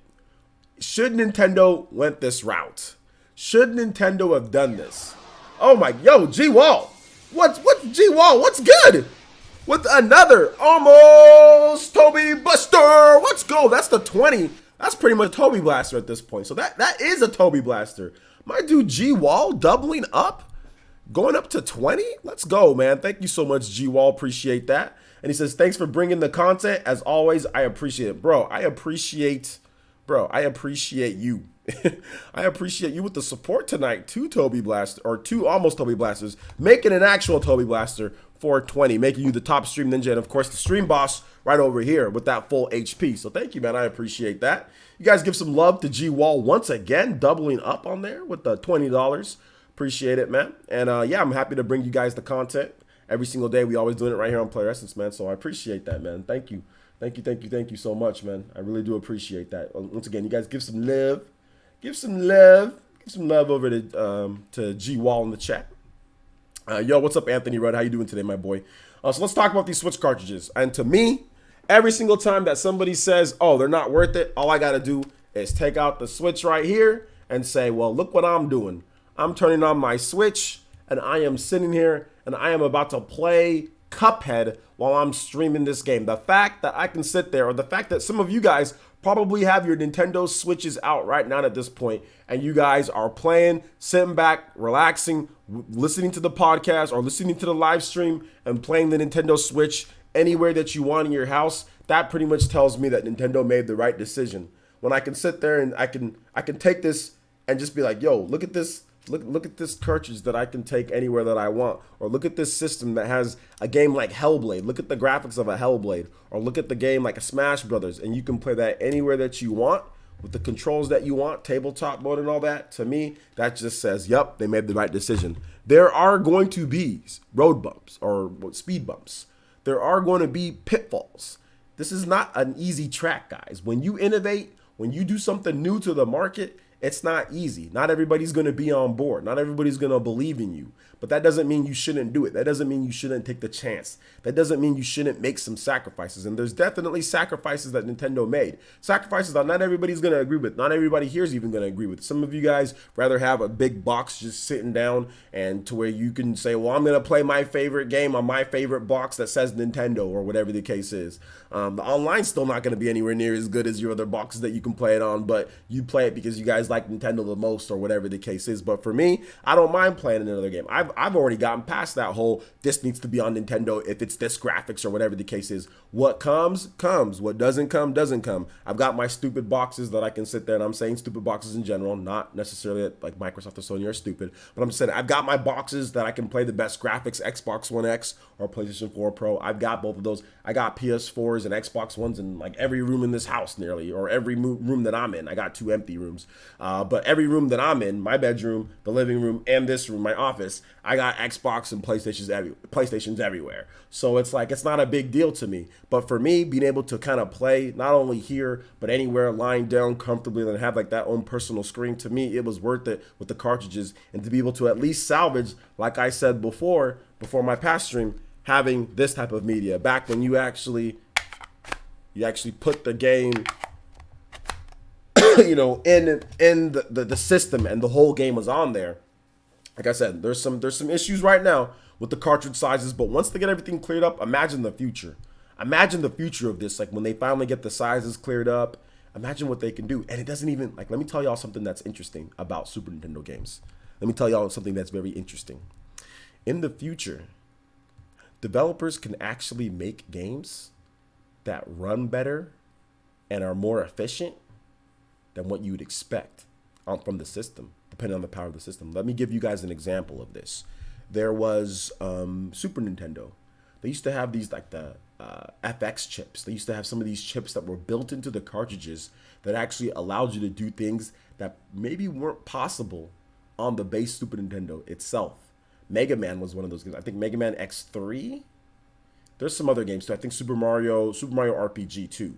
Some of the graphics and stuff that they did was built into the cartridge, the chip, because it was a cartridge. You can do that.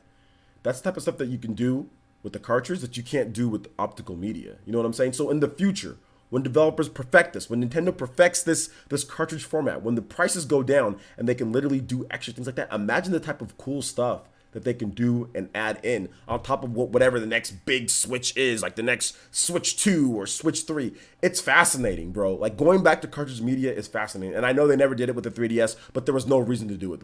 There was no reason to do it with the 3DS because of the type of system that it was, because of the 3D and things like that. That was the gimmick. That was the hook. So in the future, there could be crazy things that they do with cartridge tech. I want them to evolve that because cartridge tech has always been better. It's just that limitations in size. That's always been the biggest thing, price and size. And if they can ever get it down to a science to where it works, I'm telling you, man, that is the future. Optical media is big and clunky and slow. That's what it is. That's why they're pushing digital. Why do you think they want you to go all digital? Because all digital or solid state drives, which by the way, solid state drives are actually expensive, but like they'd rather have you go that way for the speed and performance. They don't want to develop any type of new tech. They want digital to be the be all end all. They want digital to be where the buck stops. The buck stops at digital. The buck stops at nothing in your hand. The buck stops at streaming for some people, right? They want it to be less and less. It's like they want you to have less and less of your game.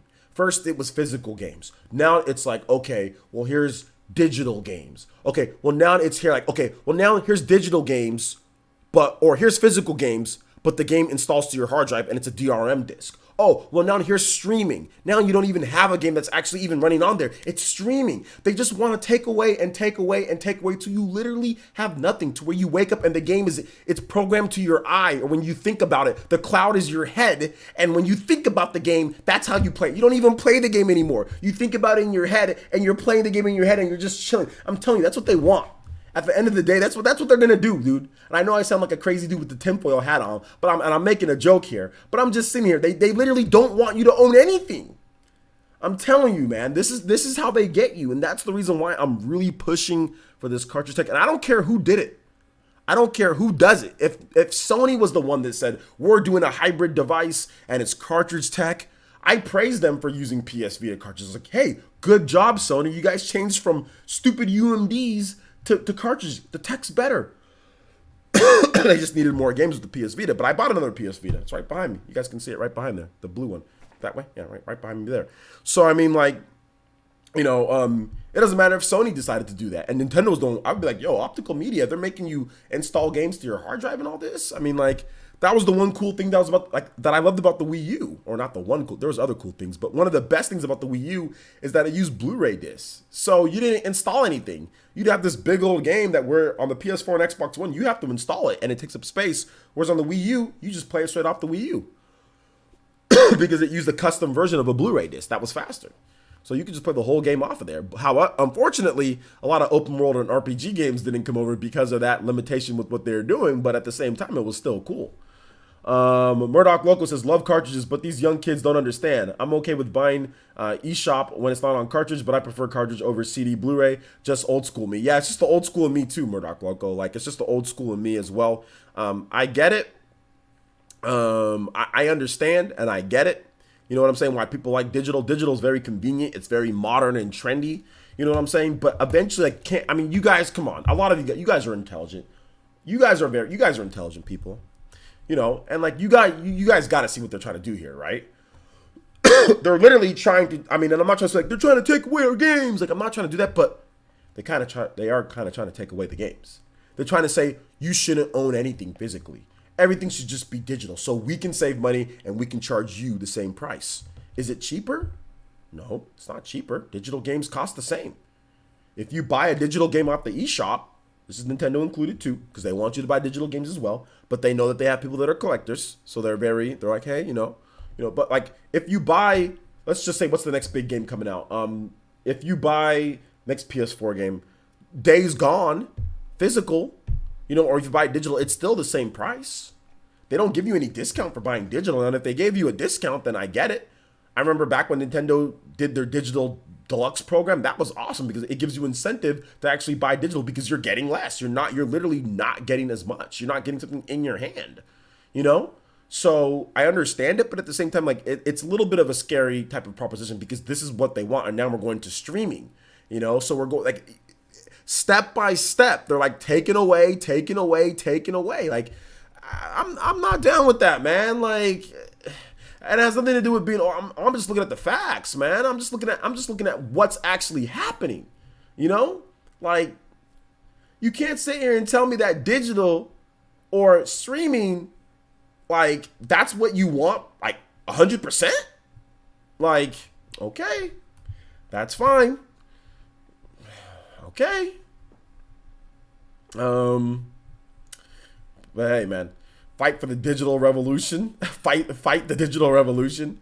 You said, so who cares? Were you not listening to anything that I just said? Even, when people come into the chat and they just say, so who cares? So who cares? I'm okay with it. Are you listening to anything that I just said? Did you not listen to anything I don't care if you're not okay. If you're okay, you're fine with it. That's not the point. What do you mean, so who cares? Did you not just listen to anything that I just said? You countered literally nothing. Can you give me an intelligent response to what I just said? Or are you just going to sit there and spout your own opinion? Give me a counter to what you just said. No, well, who cares? Who cares? I like digital. That's not the point. That's not the point of what I just said, bro. Give me a counter to what I just said. Not, well, I like digital. I don't care what you're saying, black man on screen. Like, come on, man. Like, when people do that, no, give me a counter to what I just said. Like, give me a counter. Give me something. Give me something so we can talk in a normal discussion. Not, so who cares? I don't care. I like digital. I'm not saying, I don't care about if you like digital, I like physical. Kaput. I'm explaining to you what is going on here. The taking up of the hard drive space. The simply charging you the same price for something that you don't go buy. Things actually being worse. Games used to not take up hard drive space. Now games automatically take up space. Stuff like that that's actually affecting you.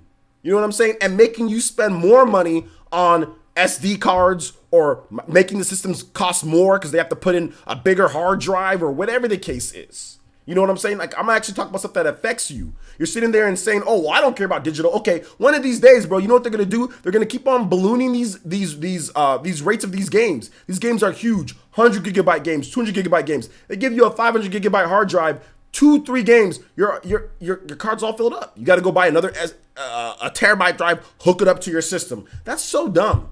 That's so stupid. So you got a big old box, and then you got another box connected to your box. Like, I'm not a fan. I'm not a fan of it. PC gaming is not console gaming. Console gaming was not established like PC gaming. You're sitting there saying, oh, well, PC. Well, who gives a crap?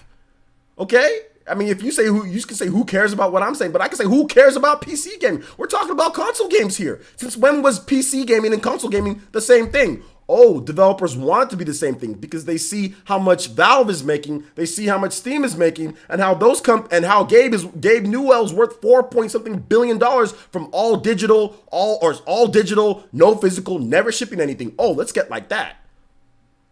Oh yeah, PCs, they have huge terabyte hard drives and all that stuff like that. So who cares? But consoles don't have that. And if you do want that, you got to pay more. You always got to pay more if you want that. So, I mean, bruh, come on, man.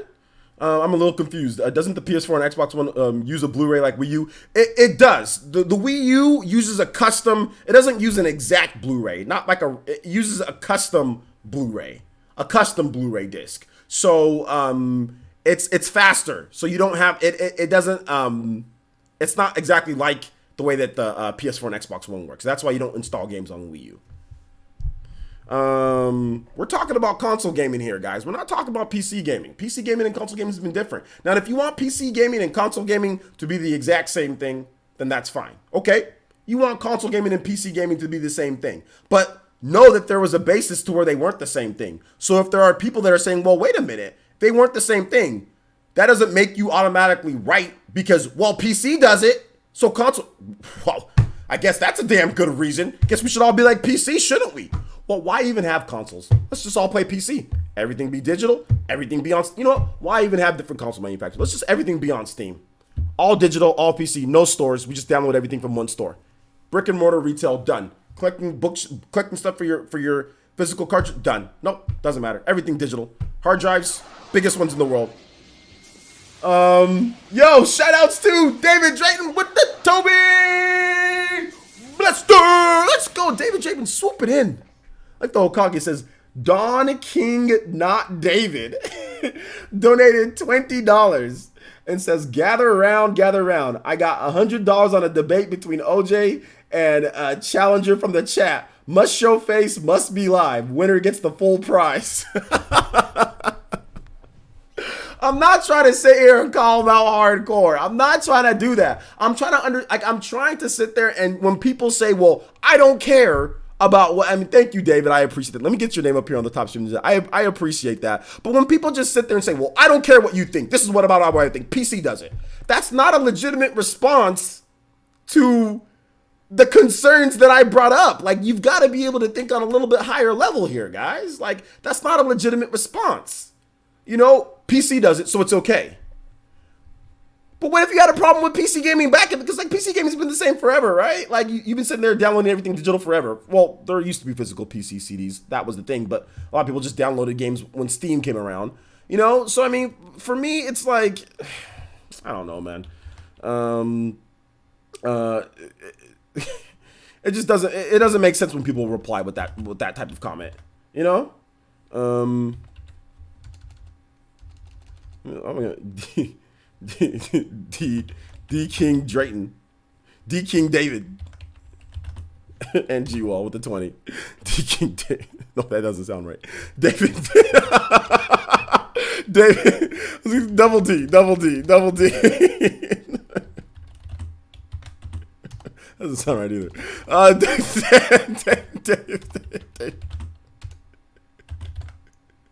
David D. David D. Let's see here. I honestly think that standard price for digital games was $10 to $20 cheaper as a standard. Most people that shout physical only would change their mind. Absolutely. I think that would change their mind too, because you are clearly showing that digital you get less because it's the same price. So you get less when it's digital. Really, all it is convenience. And if you have a set-top box, there's literally nothing. There's no advantage to it at all, for the most part. Basically, I think people would change their mind. Since you're getting less, you pay less. So that makes sense. You're getting the same game, but you're not getting the box art. You're not getting the cartridge itself. You can no longer take that game and put it in a different system and play it there. You have to now go through account systems and put your account on. Like, let's say you want to take your game to a buddy's house, or let's say you don't want to. Let's say you're going to go visit your friend. You know he has a PS4. You know, but you don't want to take your PS4. You don't want to log into your account from his place. I mean, you can simply just take the game, you know? Because like back when I was in college, I had two Xbox 360s. I had an Xbox 360 at my apartment, and I had an Xbox 360 at my mom's house. So whenever I drove home for the weekend, all I did was take my memory card.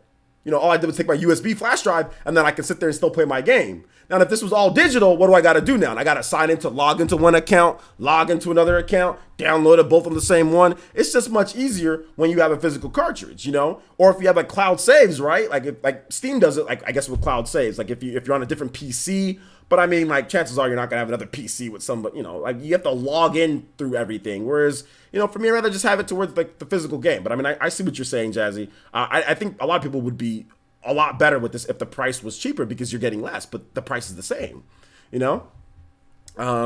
Even physical games on the Xbox and PlayStation take up space on the hard drive just like digital. Well, yeah, that's what I said. That's the problem that I'm saying. It's like fake physical almost, you know? Ernest Sentence says, hey, I just joined the live stream. How's your day? My day's been going good. My day's been going really good.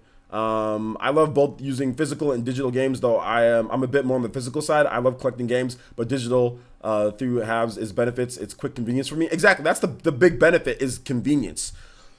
The big benefit is convenience, and Nintendo and Microsoft and Sony have also incentivized if you have multiple systems or if you have like family members with systems, getting digital is cool because what you can do is you can log into your account. However, there's restrictions, like you can't be logged in at the same time, so both people can do that. Like there has to be like one system at a time, you know, just like a game. One system, like you can only have that game in one spot, you know what I'm saying, when it comes to it. So I mean, they're doing their best to make it better, but at the same time, I mean, it's still a little tough.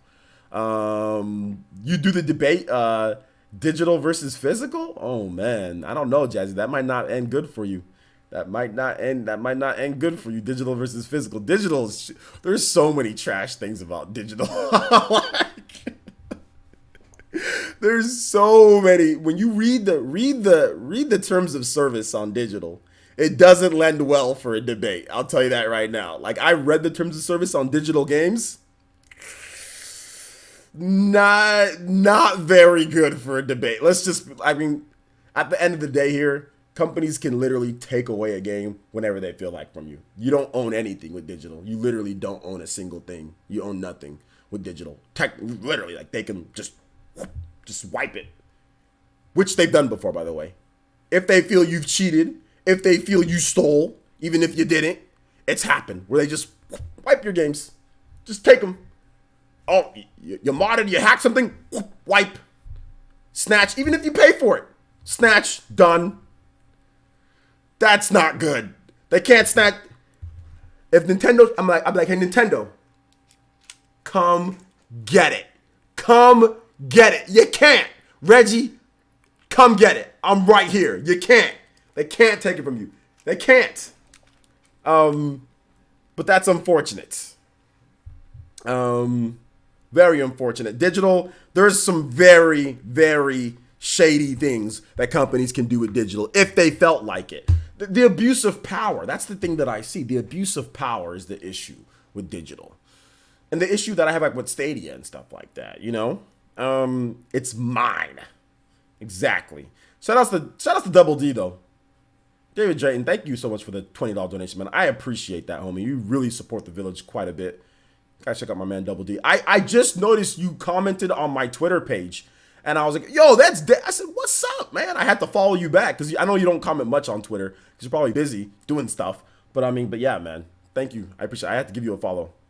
He said, you forget that you're playing most of these games now on devices connected to systems online service, checking your specific IPs to log into account. They can shut it down regardless. Hey, but if you don't log in, then they can't shut it down. That's the thing. If you don't log in, they can't shut it down. That's the biggest thing with physical. You can just not log in and then it doesn't get shut down from day one. You don't have to. And a lot of the times with these physical games, you don't have to download the update to play. You can just start playing the software. Now, what a lot of developers want to do is make a DRM code, which is like you have to log in at least once in order to play the game. But with many Switch games, you actually don't need to update the game or you don't need to log in at all. Digital, you obviously always have to log into the internet. They can check it from day one. They can check it to do whatever they want to do. Physical, you can literally just play. You can not have the internet at all. You can boot up your Switch, not connect to the internet ever, put in your game, and just play pretty much every single cartridge game. Yeah, you might miss out on some updates or some good stuff or whatever the case is, but you can still play the game. You can't take advantage of some of the features, but you don't need the internet at all. You know, whereas digital, it's from the day one. So that's the thing. Which system, which console can you hop without hopping into your account? You can hop into an account, but your account doesn't need to be online. You don't have to verify with online with the Switch. You don't have to. It is optional to check in online. You don't have to be online. You can be offline and play the system. Airplane mode. You don't have to log in to be able to play a game. So you don't have to be online and logged in with your account. That is not a requirement to play the Switch. And that's not a requirement to start playing either. You can pick up a Switch, make your account, not log into online, wait, and still play games. You don't have to log into a profile that's connected to the internet to play. So yeah. I never understand why people worry about online service shutting down. I'm not worried about that, but yeah. Well, I'm. It's not that I'm worried about it, but it's like it's a thing, you know. It's a thing.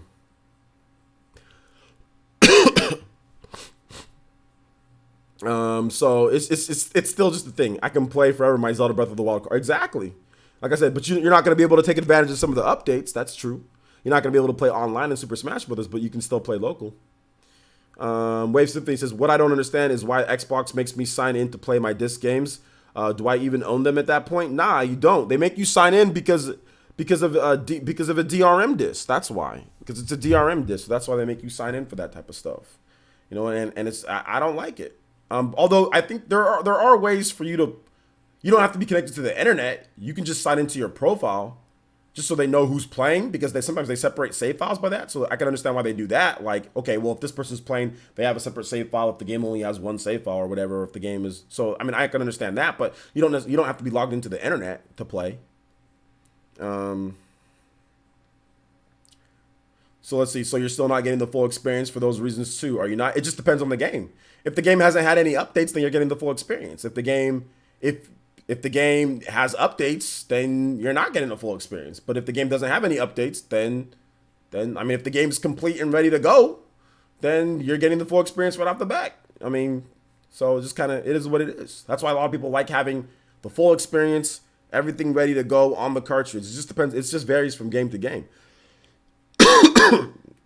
Just varies from game to game. But you don't need online in order to play any of the games that are on cartridge that don't require an extra internet download. Like any of the first party games that we like, you don't need an internet connection to play any of the first party games. Like Smash, like Xenoblade Chronicles. You can play Xenoblade Chronicles and just play from the very beginning. Like Torna doesn't really have any real updates that are of significance outside of like a couple different things, but not really anything. Like you can just play Torna. I played the day one version of Torna. It was fine, you know. So it's just like stuff like that, you know. Well, that's what we're talking about here. We're saying you can play a portion of the physical game. Not all digital games shut down either. So, well, a portion of the physical game. Well, just it depends. If you're talking about a game that has like an extra internet download, Jazzy, then yeah, you might not be able to play the game at all, but you can play a portion. But pretty much all of Nintendo's games, you'll be able to play the full experience. You'll be able to play pretty much everything that the game has to offer. There might be some extra stuff that you have to download to update your system for. But here's another thing that you can do. If somebody else, let's say somebody else already has the update, there's actually a feature to where you can get that update local via ad hoc. You know what I'm saying? So if somebody ever made something that broadcasts like on a Switch, if somebody just said, hey, this is going to be the sacrificial lamb Switch that goes online, and if you can just locally download that update. So there's still ways to get that updated stuff without logging into the internet. You know what I'm saying? So there's still ways, even if you can't do it, somebody else can do it. You can still get that content somewhere without your Switch logging onto the internet. So there is still that, you know? So yeah. So local Street Pass on Switch. It's not called Street Pass. It's just called, like, if you go on your Switch and if you look at the feature, if you press like minus on one of the, no, you don't need to hack your Switch for that. You don't need to hack your Switch for that. You don't need to hack your Switch. What's up, Abaddon? You just need to go to the feature where it says download update local. If you go to like a game, like Super Smash Brothers, for example, here I can go and I can show you guys. And you go to, you can go to this option right here. I know it's kind of hard to see, but it says match with local users. So if somebody else has already downloaded the update and went online, you don't have to do it yourself. You can download via the internet, or you can match version with local users. So if somebody else already has an updated version of the game, even if your Switch doesn't have online, you can update that. So the reason why Nintendo did that, like let's say you're going off to like a cabin or something, you know, and you're not gonna have internet connection, or you're not gonna have fast enough internet, and somebody downloaded the newest version of Smash Brothers, and you guys wanna be able to play your Smash Brothers, you're like, oh man, I forgot to download the update. We don't got internet, or we're in the car, like, oh, it's all good, bro. I downloaded mine. Here, you can get mine off of here, and you can share that update with somebody else. You know, so it's a pretty cool feature if somebody forgets, because like they want multiple people to have the Switch. But sometimes if a family has a Switch, maybe they have 2 or 3 of them. Some people don't play theirs. They play the main one in the room or whatever, and they forget to update. They go somewhere. You can match it with your local user. So there's even ways to circumvent you even needing to have the internet. You particularly if somebody else did it. You know, so there is that as well. We're not saying that there isn't any benefits to digital games. There's the benefit of a digital game is convenience. That's really the real benefit of a digital game is convenience. That's about it. There's nothing else that I can think of outside of convenience for the benefit of a digital game. It's convenient. I mean, at the end of the day, I mean, when you get a digital game, it takes you longer to start playing because you have to download it. If a digital game is 40 gigabytes or whatever the case is, or if it's like, let's just say a game on cartridge, all I got to do for Xenoblade Chronicles is that the whole game's on the cartridge. I just got to download the update. That's quick. But if you download Xenoblade Chronicles, it takes forever. It takes like 2 hours. I have the digital version of Xenoblade Chronicles. I know. I got a review copy for Xenoblade Chronicles. It takes forever. However, if you go and buy the physical edition, you just go to the store, buy it, you pop it in. I think there was like a little update. Took about a couple minutes. Bam, you're ready to go. Outside of that, the only real thing that I see for digital is convenience. Maybe even like logging into a separate account than having that game. But once again, if you have another Switch or if you have another system, you can simply just, with the physical game, you can just simply take it over there. But it's just convenience. That's it. But then again, you have to have another space on your separate Switch. For example, this Switch that I have, this is my work Switch. This Switch has a 200 gigabyte memory card. My other Switch has a 400 gigabyte memory card. So there's some games that I have on that one that I don't have on this one, whereas if it was cartridge, there'd be no problem. But I get review codes for certain things, so it's like nothing I can do. So, I mean, really that's all I see with digital. It's just convenience. I mean, that's the only thing I see, which convenience is good though. Convenience is having the convenience of having Smash Brothers on your system at all times and not have to switch cartridges is actually pretty cool. I'm not on board with Google streaming games. My internet speed is so low and slow. I don't have and I don't have a limited data for Wi-Fi, so I can play for hours. So Google streaming not for me. Yeah, I love seeing my physical games, merch, and memorabilia, music, movies, and TV I stream. So I understand the convenience of digital media. Games just hold a special spot for me. Egg player. Yeah, exactly, David. Exactly. Me too. They just hold a special spot for me. I mean, at the end of the day, like, I don't want to sit there and like just have like nothing. Like, where my room is like, there's not any games in there. Like, everything's just like on a hard drive. Like, I just, I don't know, something to me, just, I don't like that. Another problem with digital is that, like, let's say, you have to constantly be worried about space. That's the problem with digital. It's constantly like, oh, I have to worry about space this, space that, space this. Now here's this space. Now I don't have space for this. Now I don't have space for this. Let me try to, now I got to buy a bigger memory card. Oh, now I need a bigger hard drive. Then I got to clean out this thing. Then I got to clean out that thing. So at one point it's convenient, but then again, at the same point, it can be inconvenient. If everything's on cartridge and everything can be on a cartridge, you don't ever got to worry about space again. Like, did you ever worry about space on a Super Nintendo? You never worried about space on the Super Nintendo. You just played every single game. There was never this malarkey. This malarkey that's going on with digital. Like, there was never this stuff where you're shuffling out games, buying bigger hard drives. All this garbage that we deal with today, never had to deal with that back then. You know what I'm saying? So that's the reason why I'm really big on cartridge tech, because I'm like, yo, if we can get it back to how it was, we never got to deal with this space stuff again. They give us a 500 gigabyte hard drive, or they give us, you buy a 400 gigabyte hard drive, and all you're doing is downloading content updates. That's not going to take up all your space. What takes up your space is big old huge games, 18 gigabytes, 20 gigabytes, 30 gigabytes. So if they can evolve the cartridge tech to where we're not going to be doing that, that's going to be like how we had it before, where we never had to worry about space. We're just hitting some rough spots right now. But if they can evolve it and push that medium, don't push digital, because then that's going to just push bigger hard drives. If you push digital, then that means, okay, well, we're just going to push to have bigger hard drives, games installing. I don't want that being pushed.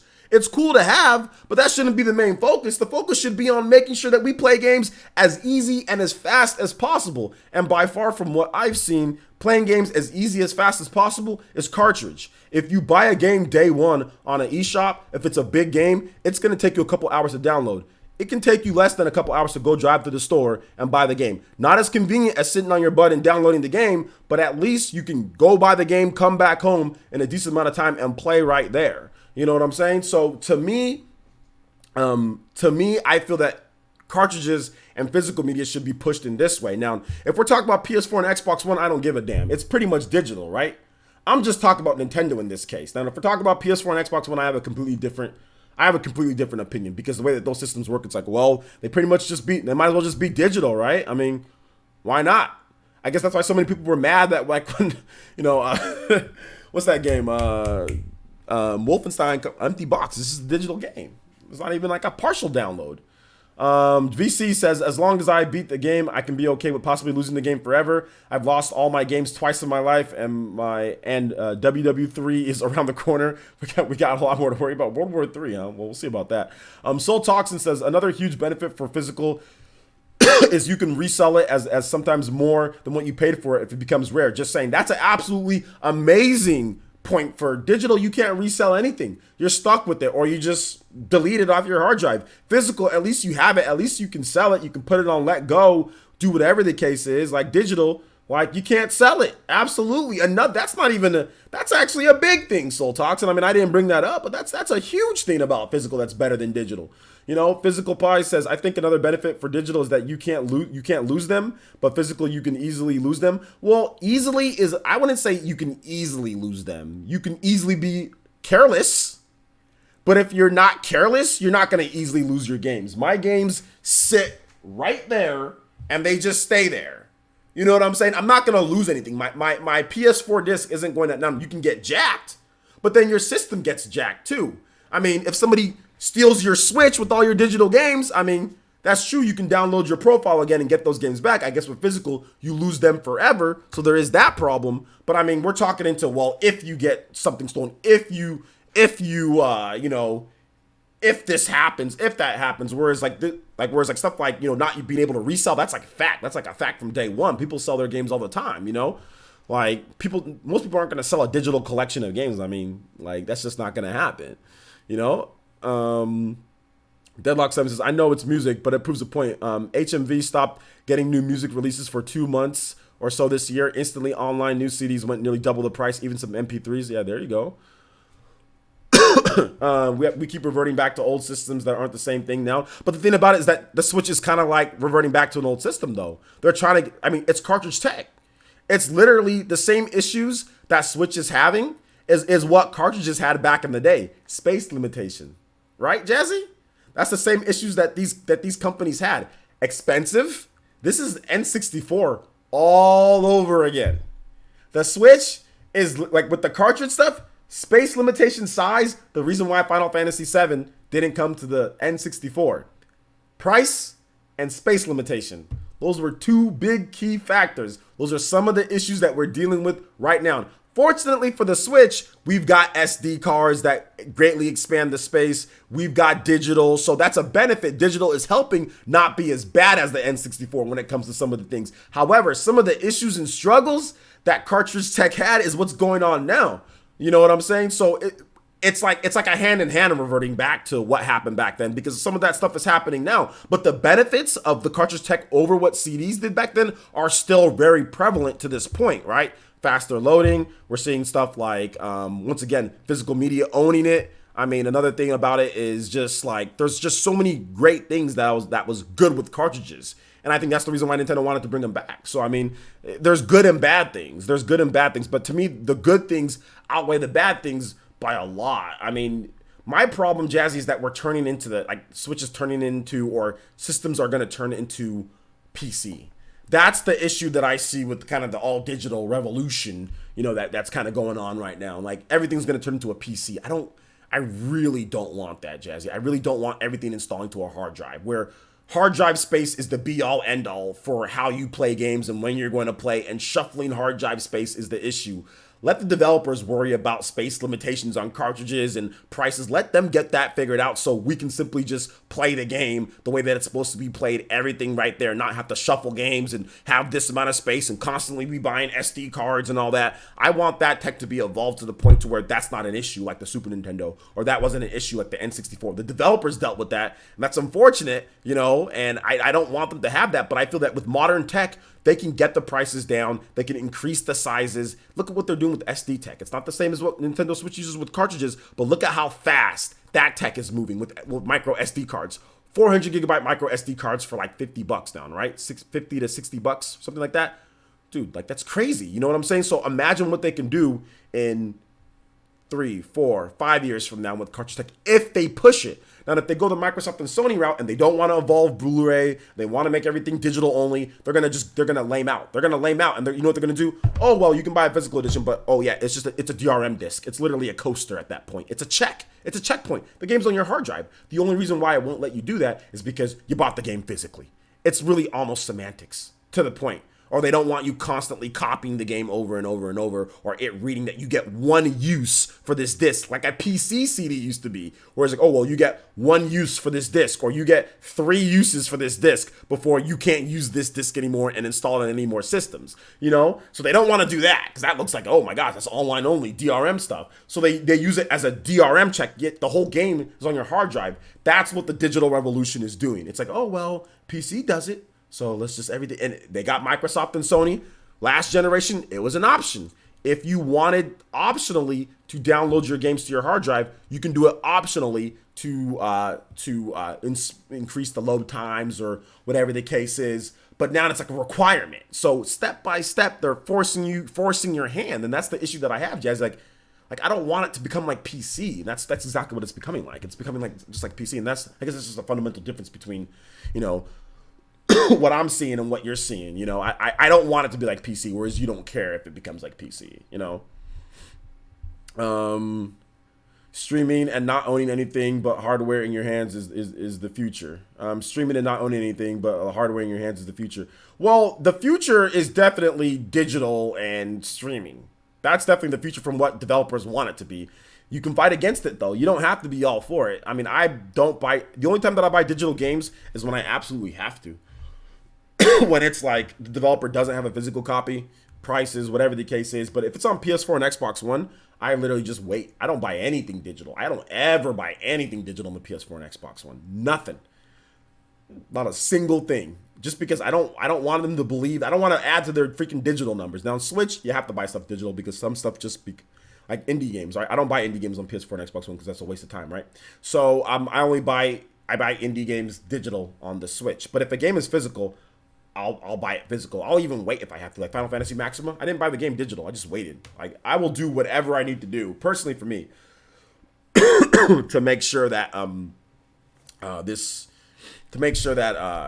that physical is like, hey, they get numbers that people still want physical, because I don't want it to turn into all digital. You know, that's just my opinion, I guess.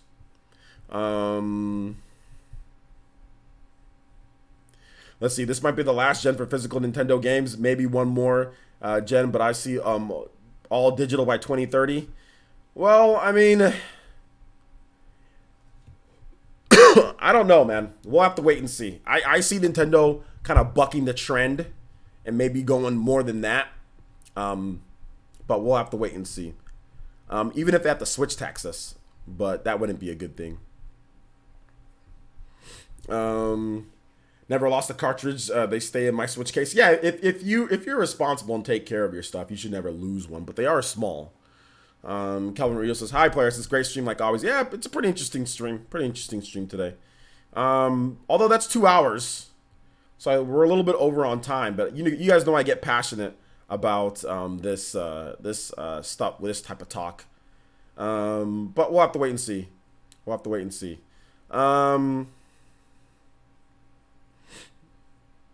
Let's see. I do want to read up a couple more comments that you guys had here because I wasn't reading everything here. I love digital, but I really wouldn't want all digital 100%. Let me read off some of these comments here because I was talking way too much. We're going to get hologram game rooms before we get consoles to transform into mini PCs. I don't know about that, man. Let's see here. Jez says, and I get it that you don't want that person. I'm just saying that literally what they are doing, regardless if that's what you want or not, it can be unfortunate, but it's okay to play digital. No, I never said that it's not okay to play digital. I never said that it's not okay either. The issue that I have is that, like, sometimes it's like they're like forcing you in that realm. You know what I'm saying? It's like they took away stuff that wasn't there beforehand, and it's not like it's better than what it was. You know, like optional is always better than mandatory, in my opinion. Like an optional download is better than a mandatory download. You see what I'm saying? Like optional is always better than mandatory. For example, like Xenoblade Chronicles X, optional download for data packs, not mandatory, but optional. That's better than, you know, mandatory download. So that's all I'm trying to say. And I kind of feel like it's like, you know, like I'm fighting for the Xenoblade Chronicles X future, and other people are fighting for like the mandatory you must do this future, you know, and I'm fighting for the optional future. That's what I'm fighting for options, for there to be both, not for it to be, because I see it 100, like David's saying, I see it 100% one-sided going towards one way because that benefits developers. Really, only it benefits developers. The only thing that benefits you is convenience. Outside of that, there isn't anything else, because you're losing money. Because if you want to sell something, therefore you never have it. I mean, you can't do it that way. Unless they put in some type of market to where you can sell your digital games, then people would be more, then I might be a little bit more open to it. But you can't sell them. Some people need to sell their games, you know. Trading in games and selling games is a big market. The secondhand market is huge. You know, we see people resell, buy, resell, do all sorts of stuff, right? The way that I got Final Fantasy Maxima, that is somebody who is using the market to profit or to do whatever the case is. He's importing the games. He's putting out their price. He's charging us a Switch tax or an import tax because the game is, you know, the game, I bought it for 50. The game is not 50, you know? So he's doing that. So, you know, I'm in support of that economy. Whereas if the game was all digital, he can't do that. You know what I'm saying? Like, he can't do that at all. So that's all I'm trying to say. I'm not trying to say that it's bad to play. I'm just trying to fight for options. That's it. And that's why I support physical more so than anything, because digital's going to be there. Obviously, digital's going to be there. That's not the thing that's dying here. That's not the thing that's in jeopardy. Digital's not in jeopardy. There's no need for anybody to fight for digital. There's no need for anybody to champion that. Why? It's not going anywhere. Of course, developers are going to do digital. It benefits them way more than it benefits us. They get fatter cuts. They cut out the brick and mortar retail. You can't resell your game. Developers hate when you resell your game. They don't want their game being resold. They don't want their game being on the used market, because they want everybody to buy a new copy on their game digital. That's the best for them, not you. So if digital's not, there's no reason to fight for digital. It's going to be around all day forever. Digital's going to be there. To me, there's a reason to fight for physical, because there's so many benefits for the consumer that developers don't want. Obviously, developers don't want physical. You know what I'm saying? Like, developers don't want physical. So that's the thing. You can't sell your account. What if you want certain games? If you sell your account, you'd be literally selling all your games. You can't sell certain parts of your game. You know? Like I said, if there is in the future an economy to where you can sell and you personally make money off of your digital games, then I might back up just a bit, just a little bit. But the problem is the developers aren't gonna. There's no way in hell they're gonna go for that. You know? So yeah, I mean, that's just my take on it, but hey, it is what it is. Guys, I'll stay on for a bit longer because I didn't answer questions. So yeah, in terms of game streams tonight, I think I've expended quite a bit of energy, and I still need to edit a video for you guys tomorrow morning. So I think I'm probably going to just go to sleep and then edit a video tomorrow morning for you guys, and then probably get the PE podcast and maybe stream after that. Only Butters with the Twitch follow. Thank you so much, Only Butters. Appreciate that. Welcome to the Fire Nation. So if you guys have questions, feel free. Any topic, guys. It doesn't matter. Go ahead and tag me at PlayerEssence or hashtag PlayerEssence. I'll be more than happy to answer it. Let me see if I can edit a video, VC. And if I can edit a video, and I might stream after that, because I already recorded a video, but I need to edit it. So if I can get that edited in less than an hour, let's say if I can get that edited in like 35 to 40 minutes, then maybe I'll stream after that. But let me answer some questions since I didn't answer questions for you guys. Let's see here. I mean, like I said, to me, it's not. What's being realistic here is that we're being pushed into the digital thing because it benefits developers more. That's really what's happening here, Jazzy. It's not because this is a natural thing for consumers. This is because developers really want to push us towards that. So we're all being pushed towards that. You know what I'm saying? And that's what I feel. I feel that it's definitely being pushed, like taking away the options, doing certain things, shipping copies late, putting very small. I mean, like let's look at some of the stuff right here that some developers are doing. Bandai Namco purposefully shortchanges physical copies.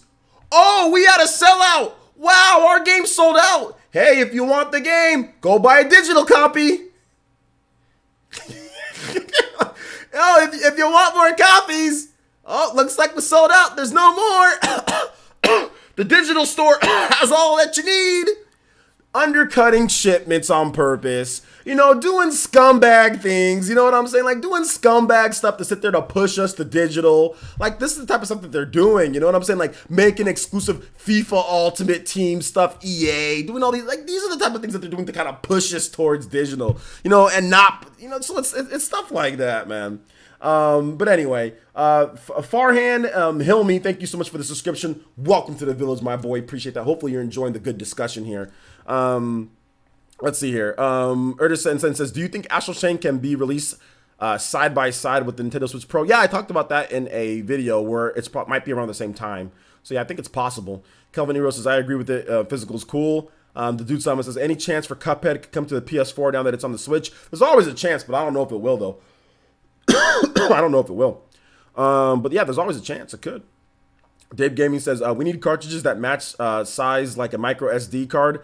That's all we need in one decent size card, and there'll be one choice for the price would go down in manufacturers, in my opinion. Well, no, that's not necessarily the case, because even if you look at SD cards, like there's multiple different prices for SD cards based on the sizes. So that's never going to go away. There's never going to be one decent size. There's never going to be a one size fits all, because every developer isn't going to be a one size fits all. I mean, I don't want developers who have a game that's like 3 gigabytes, like an indie game, and they want to do a physical cartridge, have to pay the same price that a developer has for like a 64 gigabyte cartridge or something like that. So there should always be cheaper options. However, what we need to do is make sure that the highest, biggest card that we can get is a good price, and that's going to take some time. Dave Gaming. Let's see here. Let's keep it coming with the questions, guys. No Nintendo Direct. Got any day in mind? I see it close to the Joker release with Persona 5 port. Yeah, I think it might be something like that, maybe. BC says, sounds like Capcom. Capcom, I think they shortchanged their physical copies too, but not as bad as Bandai Namco did with like Dragon Ball FighterZ on the Switch and Dragon Ball Xenoverse 2 and some of the other physical games that they've done. Oh, we sold 25,000 copies in Japan. Oh, looks like we're sold out. Bro, you sold... I mean, Xenoverse 2 did really good, but they literally, the first week they sold like 30,000 copies and they sold out. Bruh, why you only got 30,000 copies all throughout Japan? That's ridiculous. Like, that's absolutely ridiculous. That's nowhere near, I mean, you're a huge manufacturer. You sell 30,000 copies. How about you got to sell out? Why do you got to sell out at 30,000 copies? That's ridiculous for a Dragon Ball Z game. That's the dumbest thing that I've ever heard. That's them purposefully shortchanging copies. You know, so you can go buy digital. So that pushes people to go. Because they say, oh, go buy digital copy. Oh, if you can't find it, go buy digital. They did the same thing with Octopath. They kind of did the same thing with Octopath, too. Square Enix did that with Octopath in Japan. Cheapskates. Like, cheapskates. Nintendo didn't do that here in America. There was plenty of... Well, there was... Actually, no, there was a shortage of copies, too, here. But that's because a lot of people were... That game sold 1 million copies in, like... Really, that game sold a lot more than what anybody expected. Nintendo didn't expect that game to sell like it did. It sold a lot. So there's a difference with that game. Xenoverse didn't sell like Octopath did. Talk about we don't got any more copies. Go buy a digital version. Get out of here. Yeah, they did in Japan. They did that with Octopath, but Octopath sold way more. They ran out of physical copies, but Octopath actually sold really well though. Like Octopath exceeded expectations.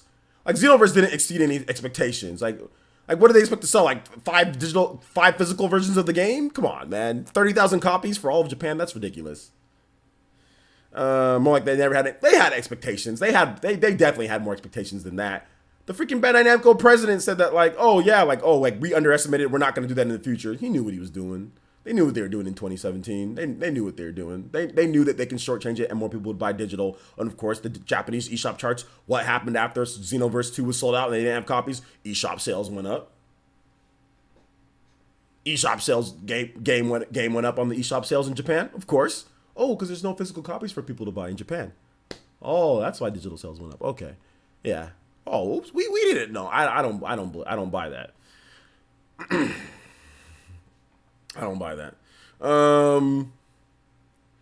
Let's see here. The biggest drawback for digital is that you can't resell it. Yeah, if you get bored or if you're not getting the vibe through the game. Exactly. That's the biggest drawback. That's why Steam tries to add stuff like, hey, like you can play the game for 2 hours, and if you play it after, if you don't like it, you can return it. So that's why, I mean, that took a while for them to add that feature, but they're trying to make it more to where people are comfortable buying with Steam, which many people are, but for me, I never want it to become just like Steam. I'm as long as there's physical options, I'm always gonna say like, hey, I'm gonna try the physical option more than the digital option. If there is that, I just want the option. That's all I want. Soul Talks and Gaming says, I've been through hard times before and sadly had to sell off big portions of my game collections just to have extra spending money. It's sad in the future that won't be an option for the less fortunate. Yeah. Yeah. Victor says, so if you're buying Wolfenstein Youngblood, you would rather get it physically or on the eShop? Well, Youngblood doesn't have any. Well, for me personally, because I like looking at box art. So like I said before, I'm a weirdo when it comes to this. I like looking at box art. So I would buy the game. If I was getting it, I would buy it physically because I would get the box. You don't get the cartridge, which is the important thing, but you get the box. And I like the box art. You can make your own boxes for digital games, though. I mean, if you really want to get down to it. But if it's the same price as the digital version of the game, I'd rather just go into the store and grab the box. I mean, why not just get the box with it, It's like when they offer you like those free steel cases, like when you buy certain games at Best Buy and you get a free steel case. Do you need the steel case? But I'll take it. That's kind of how it is with this. I mean, do you need the steel case? Nah. remember one time I forgot to grab my steel case for Mass Effect Andromeda. Bro, I went back the next day, bro. I said, hey man, y'all forgot my steel case. I drove all the way back across town 20 minutes for a steel case. You know why? Just because it's there. Because they were offering it, you know? But hey, that's just me. I'd rather go get the official and like not go through like making the box, like buying the empty box, and I don't have a printer, so I'd have to go to FedEx Kinko's, and I'd have to print out a high quality version of the box art, and then I'd have to cut it myself, and your boy can't cut straight, you know what I'm saying? Or I'd have to find one of those things like a paper cutter and slice it. Like, it's like, why am I out here like working like in the factory, bro? Like, that's not my job. Like, that's not my job to do all that. I mean, you could, but I mean, personally for me, I'd rather just, like, if they're offering a box, I'm gonna go to the store and get the box, even if the digital game ain't in there, because this game was gonna be digital no matter what, because of the cartridge size. That's fine. I mean, I'd rather go in and grab the box. That's just me. That's just me. But I mean, don't get me wrong though. Don't get it twisted, guys. I don't like what they're doing with the Youngblood game, Wolfenstein Youngblood. I'm not buying that game. I might get a review copy for it though.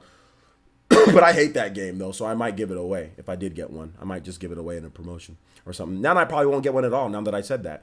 Ernest Sentence says, do you think Nintendo E3 will be the best one yet? Like thing like third party and first party surprise. And I know Nintendo don't go big on E3. Yeah, I mean, it might be the best one yet since they've had since E3 since like the Switch era of E3. But we're gonna have to wait and see on that one, man. Nintendo's never you never know what's going on. Let's see. I mean, in the case of licensing issues, if a game is digital only, that game can be lost forever. You're absolutely right. Marvel vs. Capcom. Although, if you have Marvel vs. Capcom 2 on your system, you can still play it. However, they do have the right, if you connect to the internet, to literally wipe that game off of your hard drive with the licensing issue. Now, they haven't done it for Marvel vs. Capcom 2. If you have the game, you can still play it on your PS3 or your Xbox 360. However, they do have the right to wipe it off your hard drive. That the right is there for them to do that. But yeah, that game is literally, the digital version of that game is lost, is never around. And also, what was it? Scott Pilgrim, licensing issues. Why that game's lost forever as well. So if you have the game, you can still play it, but licensing is preventing that game. Now, if there was physical copies of that game were made, this would not be as big of an issue if they made a good number of physical copies of the game. But hey, it is what it is, right, guys? PT demo. Yep, another thing, PT demo.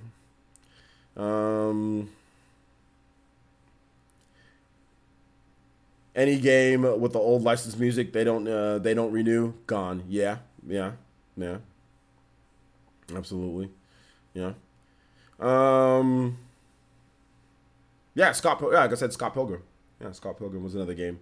There's probably been more games too, you know. So yeah, if you ever lose your game collection in a fire, flood, etc., it's also lost forever. You can also lose your your Switch can burn up or something could happen, but obviously you have your digital account. But yeah, you're right. I mean, we're talking about like natural disasters. We're not talking about like if anything was like natural disasters, right? Like to where something happens in that form, like in that way. However, licensing happens quite a bit to where that's like an issue. That's not something that's like a natural disaster. That's something that happens like because a company says it's going to happen. So we're not talking about something like that, like a natural disaster or, you know, anything like that. Because I mean, like, I don't know, like your account could explode through like they could lose your account information forever. Then that happens. Oh, now all your digital games are gone. Your account has been lost forever. Your digital games don't come back. I mean, that could happen, right? I mean, that's just some random thing that can happen too, you know?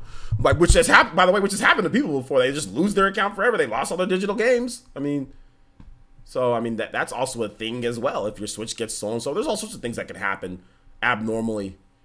I mean, dang, people are really trying to wish bad luck on themselves. Well, I don't know if they're trying to wish bad luck on themselves. They're just saying like stuff could happen. Like we're trying to like weigh the pros and cons of physical to digital and things like that. So I think really that's like, I mean, and like bringing up stuff like getting stolen, fire or whatever the case is, God forbid. But I mean, that's the stuff that, it can happen. Well, here's the argument, Jazzy, is that you buy a game, if it becomes rare later, you can sell it. Or if you need money, you can sell the game. With the digital, times change. Like, you might be in a good financial spot at one point, but you can get a good amount of money for a game 2 or 3 years down the road or whatever the case is, and you might want to sell that game. Digital, you don't have that option, yet you paid the same price as somebody who bought the game physical, for the most part, right? Generally speaking. So I don't see how you're bringing back an argument to this. This is a pretty cut and dry type of thing. Physical games, you can sell them. Digital games, you cannot. I mean, it doesn't. Okay. No, OJ, I was replying to someone else. Okay. I thought you were trying to say, like, because I said if you wanted to sell your physical game, it's going to be gone for you too. So I don't understand the argument of but. Okay, well, that's what I was responding to, though, because it's like, that's the argument is, well, okay, you're responding to somebody else, so never mind. I'm just going to go ahead. Well, that's the thing. Don't sell your games to GameStop. Sell your games on Let Go, Sell your games on Let Go. Here's the cool thing about, the funny thing is, I've sold a digital game before. You know how I sold a digital game? Right behind me, you guys see my Xbox One S, right? So that came with a digital code. A physical code that you hold in your hand. And you can sell that. Microsoft and Sony and Nintendo, they don't give you codes for games. So you could potentially sell them later. I would be more okay with digital. Let's say you go buy Xenoblade. Let's say they just say, here is a code. Redeem it when you want. Now, I think you're able to do that at sometimes, but most of the time when you buy a game off the eShop, there's not an option to say, give me a code. You know what I'm saying? There's not an option for that. So I'd be more okay with it if they said, hey, here is a code. It still sucks because once you put that code on the system, you're done. But that would be better because imagine if that code came pre-installed digitally on the Xbox One S. I just bought that Battlefield edition just because it was $125 on Black Friday like a few years ago. That's the only reason why I bought it. It was a new Xbox One S. It was $125 on fire sale on Amazon. I bought it quickly. I didn't want that. You know what I did? I took that code. I sold it for $30. I got $30 on Let Go for that code of Battlefield because it was a new game at the time. It was $60. I got $30 for that digital code for it, man. Because he wouldn't go anything high. I couldn't sell it for anything higher than that, So I was like, yo, a physical thing in my hand. I scratched off the thing. I told him the code, and that was that. If that game was pre-installed, I lost that 30. So I basically got the Xbox One for under $100 at the end of the day. You know what I'm saying? So yeah, I mean that's what I like about actually being able to hold something. Like if they actually give you, it's not just like, okay, it's automatically starts downloading, or they give you something to where if you need to resell it, or if there's an option, it's there for you, because at that time, I mean, I wasn't struggling for money or anything, but I mean, it's not like I couldn't have used it at that time.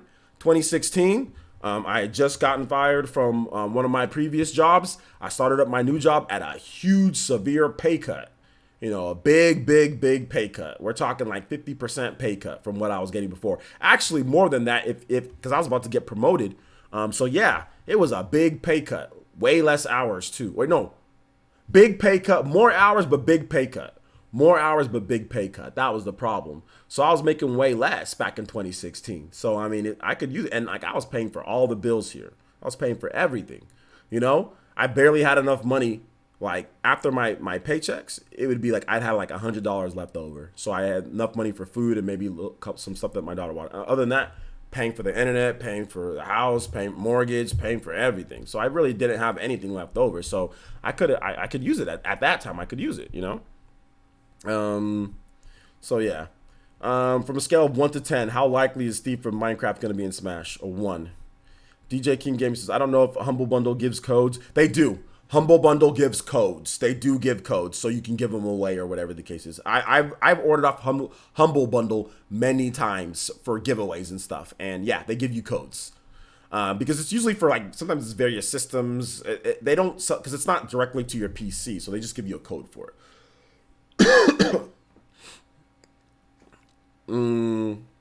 Yeah, Humble Bundle does have Switch codes, but they don't have every single game though. So that's the thing, you know. But digital codes is a bunch of letters printed on a piece of paper. It's still physical. Yeah, well, yeah. I know that's what I'm saying. Like, I'd rather have that option, you know, like then. So I mean, but then again, like if you don't want a game, then you know that you're not getting the game, you're not going to get the game. So I mean, it's not like I want that to replace physical or anything like that. Hell no. Physical to me is still the way to go. But hey, it is what it is, you know. It is what it is when it comes to it. If they insist on an all digital feature, drop the price on games, then they won't do that though. They're not gonna drop the price on games though. That's the thing. They're not gonna do that because they're not gonna do that because it still costs them the same price to make the game. So Murdoch Loco says, "Prices. What I love about Nintendo is that they understand the old school base and they aren't alienating us. They are literally catering to both parties with cartridge lovers and people who love digital. It's a win-win. It's a win-win with Switch. No other console can say that right now. Yeah, you're right. No other console can say that right now. All the other consoles are all basically mini PCs. I mean, like a lot of people don't buy physical on PS4 and Xbox One because there's no benefit. There's like, well, the only benefit is like it's like the physical, like the disc. Like you actually get it, you can take it somewhere else. But I mean, there's like really, it still installs to your, like the biggest thing before was like, okay, it doesn't take up your hard drive space. At least back when that was a thing, like hard drives started coming into play, you know, that was the thing. But hey, it is what it is, right? So yeah. If sadly we are heading into the all digital future, will you're done future gaming? Nah, I won't. You're done future gaming. I won't put it. You're done. But I'll definitely be more into classic gaming. There's enough games for me to play for the rest of my life. I'm pretty sure that I can sit here and I can work normally and play games on a regular basis. And I have enough games to where I can play. So I'm not gonna sit here and say you're done to everything. But I'm not gonna be out here. I'm not gonna be out here buying PS4 and Xbox One games. Now, if PlayStation and Xbox, if they move to an all digital future, I ain't buying their games. I don't care what it is. I'm not gonna buy it like that. I'll only get stuff that I'm really excited for. And like I can't wait to play. And there's not a lot of games on PS4 and Xbox One that I'm like that. I think really the only thing that I can think of is like a Mass Effect, you know, or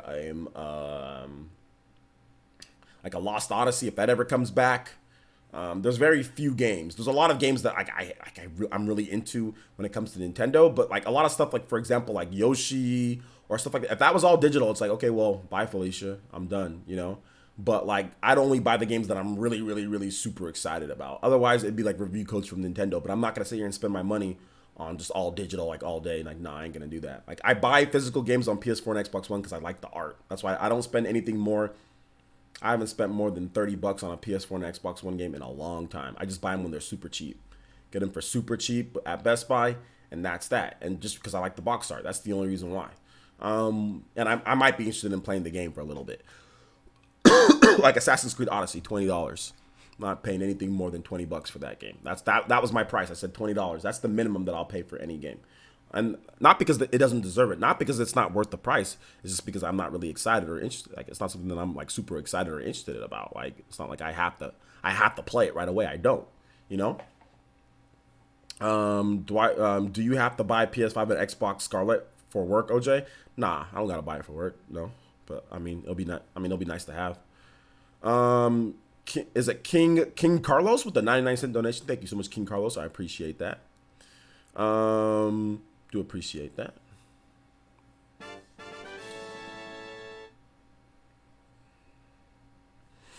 Exactly. I can play GameCube, Switch, and you know, Super Nintendo games for the next 30 years. Yeah, I mean, I see what you're saying, Jazzy. That you don't need to sell like your is it Spotify, Spotify? What I don't know how to say it. Spotify? Is it Spotify? I don't know what that is. Spotify? Either way, I don't know how to pronounce it. Yeah, you're right. You don't need to sell that music. You don't need to sell that music. That is curated content, that you pay for a service for. Music is a different form of media, where I would say probably for a lot of people out there, like boom boxes and like CDs is just inconvenient for a lot of people out there. Personally, for me, music isn't a form factor. There isn't anything that you lose. It's not like a hard drive space, right?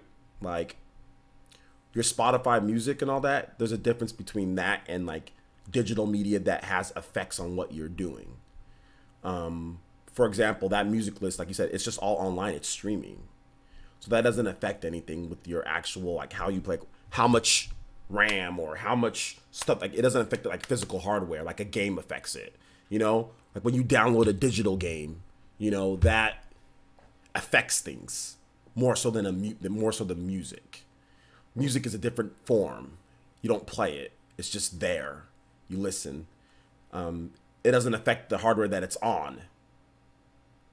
CD is an audio format. It plays in a certain way, and that's that.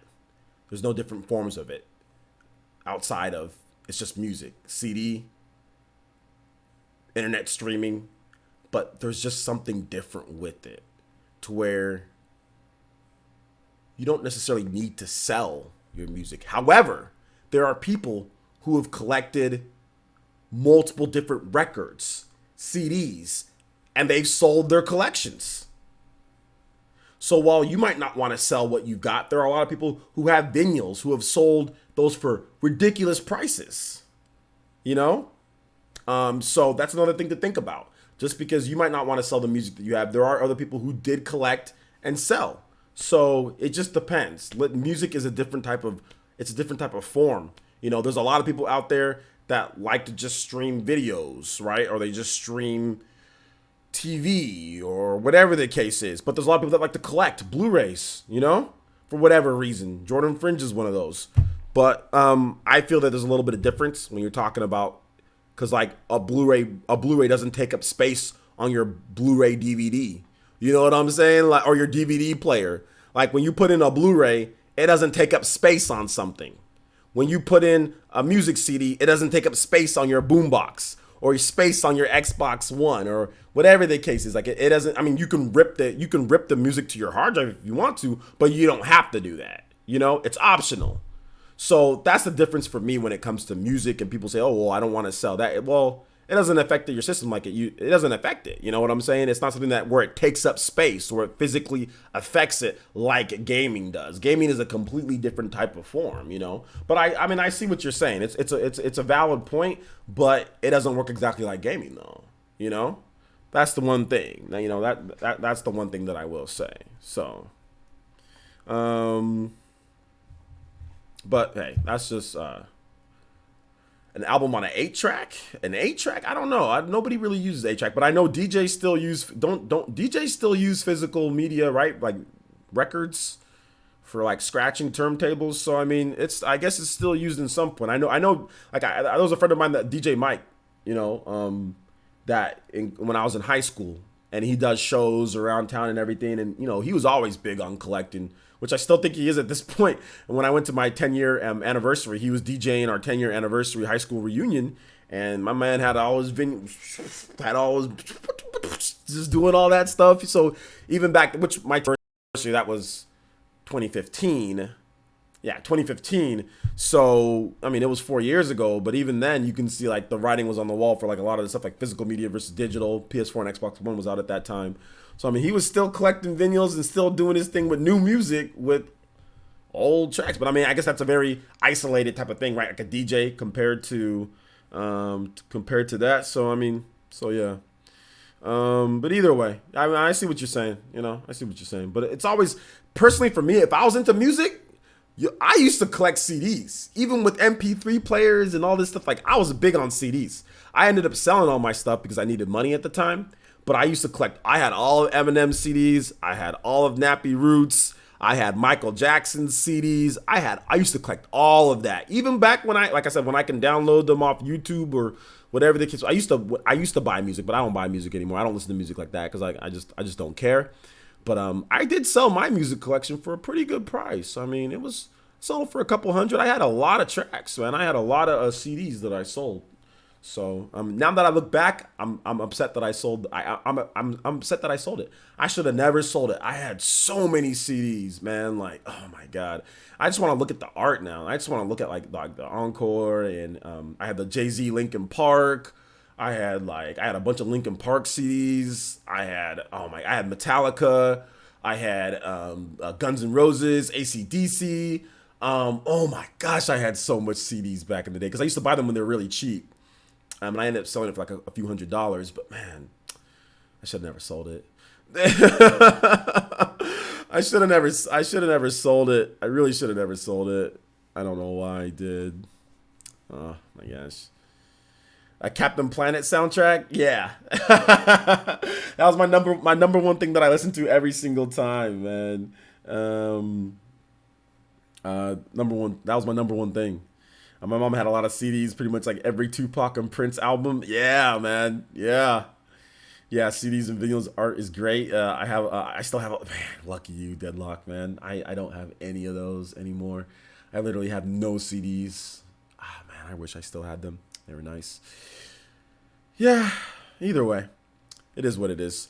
All right, guys, that's 2 minutes. That's 2 minutes. That's 2 hours and 38 minutes. We're going to go ahead and stop it right there. I got some videos to edit, although I might just go to sleep and edit it tomorrow morning. So it just depends. Thank you guys so much for the donations tonight. Thank you so much for the donations today. I appreciate it. That was very generous, like always. We'll be back tomorrow with more live streams, more edited content, more videos, more good stuff. So good stream, guys. Thank you so much for the good discussion. Really good, healthy discussion. Have a good night, guys. Thank you guys so much for watching. I do appreciate it.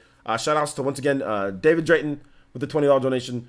G-Wall with two $10 donations. Thank you so much. And Rocio Games, thank you so much for the $9.99 donation as well. So thank you guys so much. And thank you for everybody who subscribed. And also King Carlos with the 99-cent donation as well. So thank you guys. Everyone who subscribed, everyone who commented, everybody who conversated. I appreciate it. Very good. See you tomorrow, digitally streaming. Yes, through the power of the internet. Do you want physical OJ where I literally I can I don't know, cut off a piece of my shirt and send it to you in a box, and you put it into your computer and it starts playing like a replay of my tracks or something like that. A live OJ player. All right, guys, thank you so much for watching. I do appreciate it. And I'll see you guys for the next one. Peace out.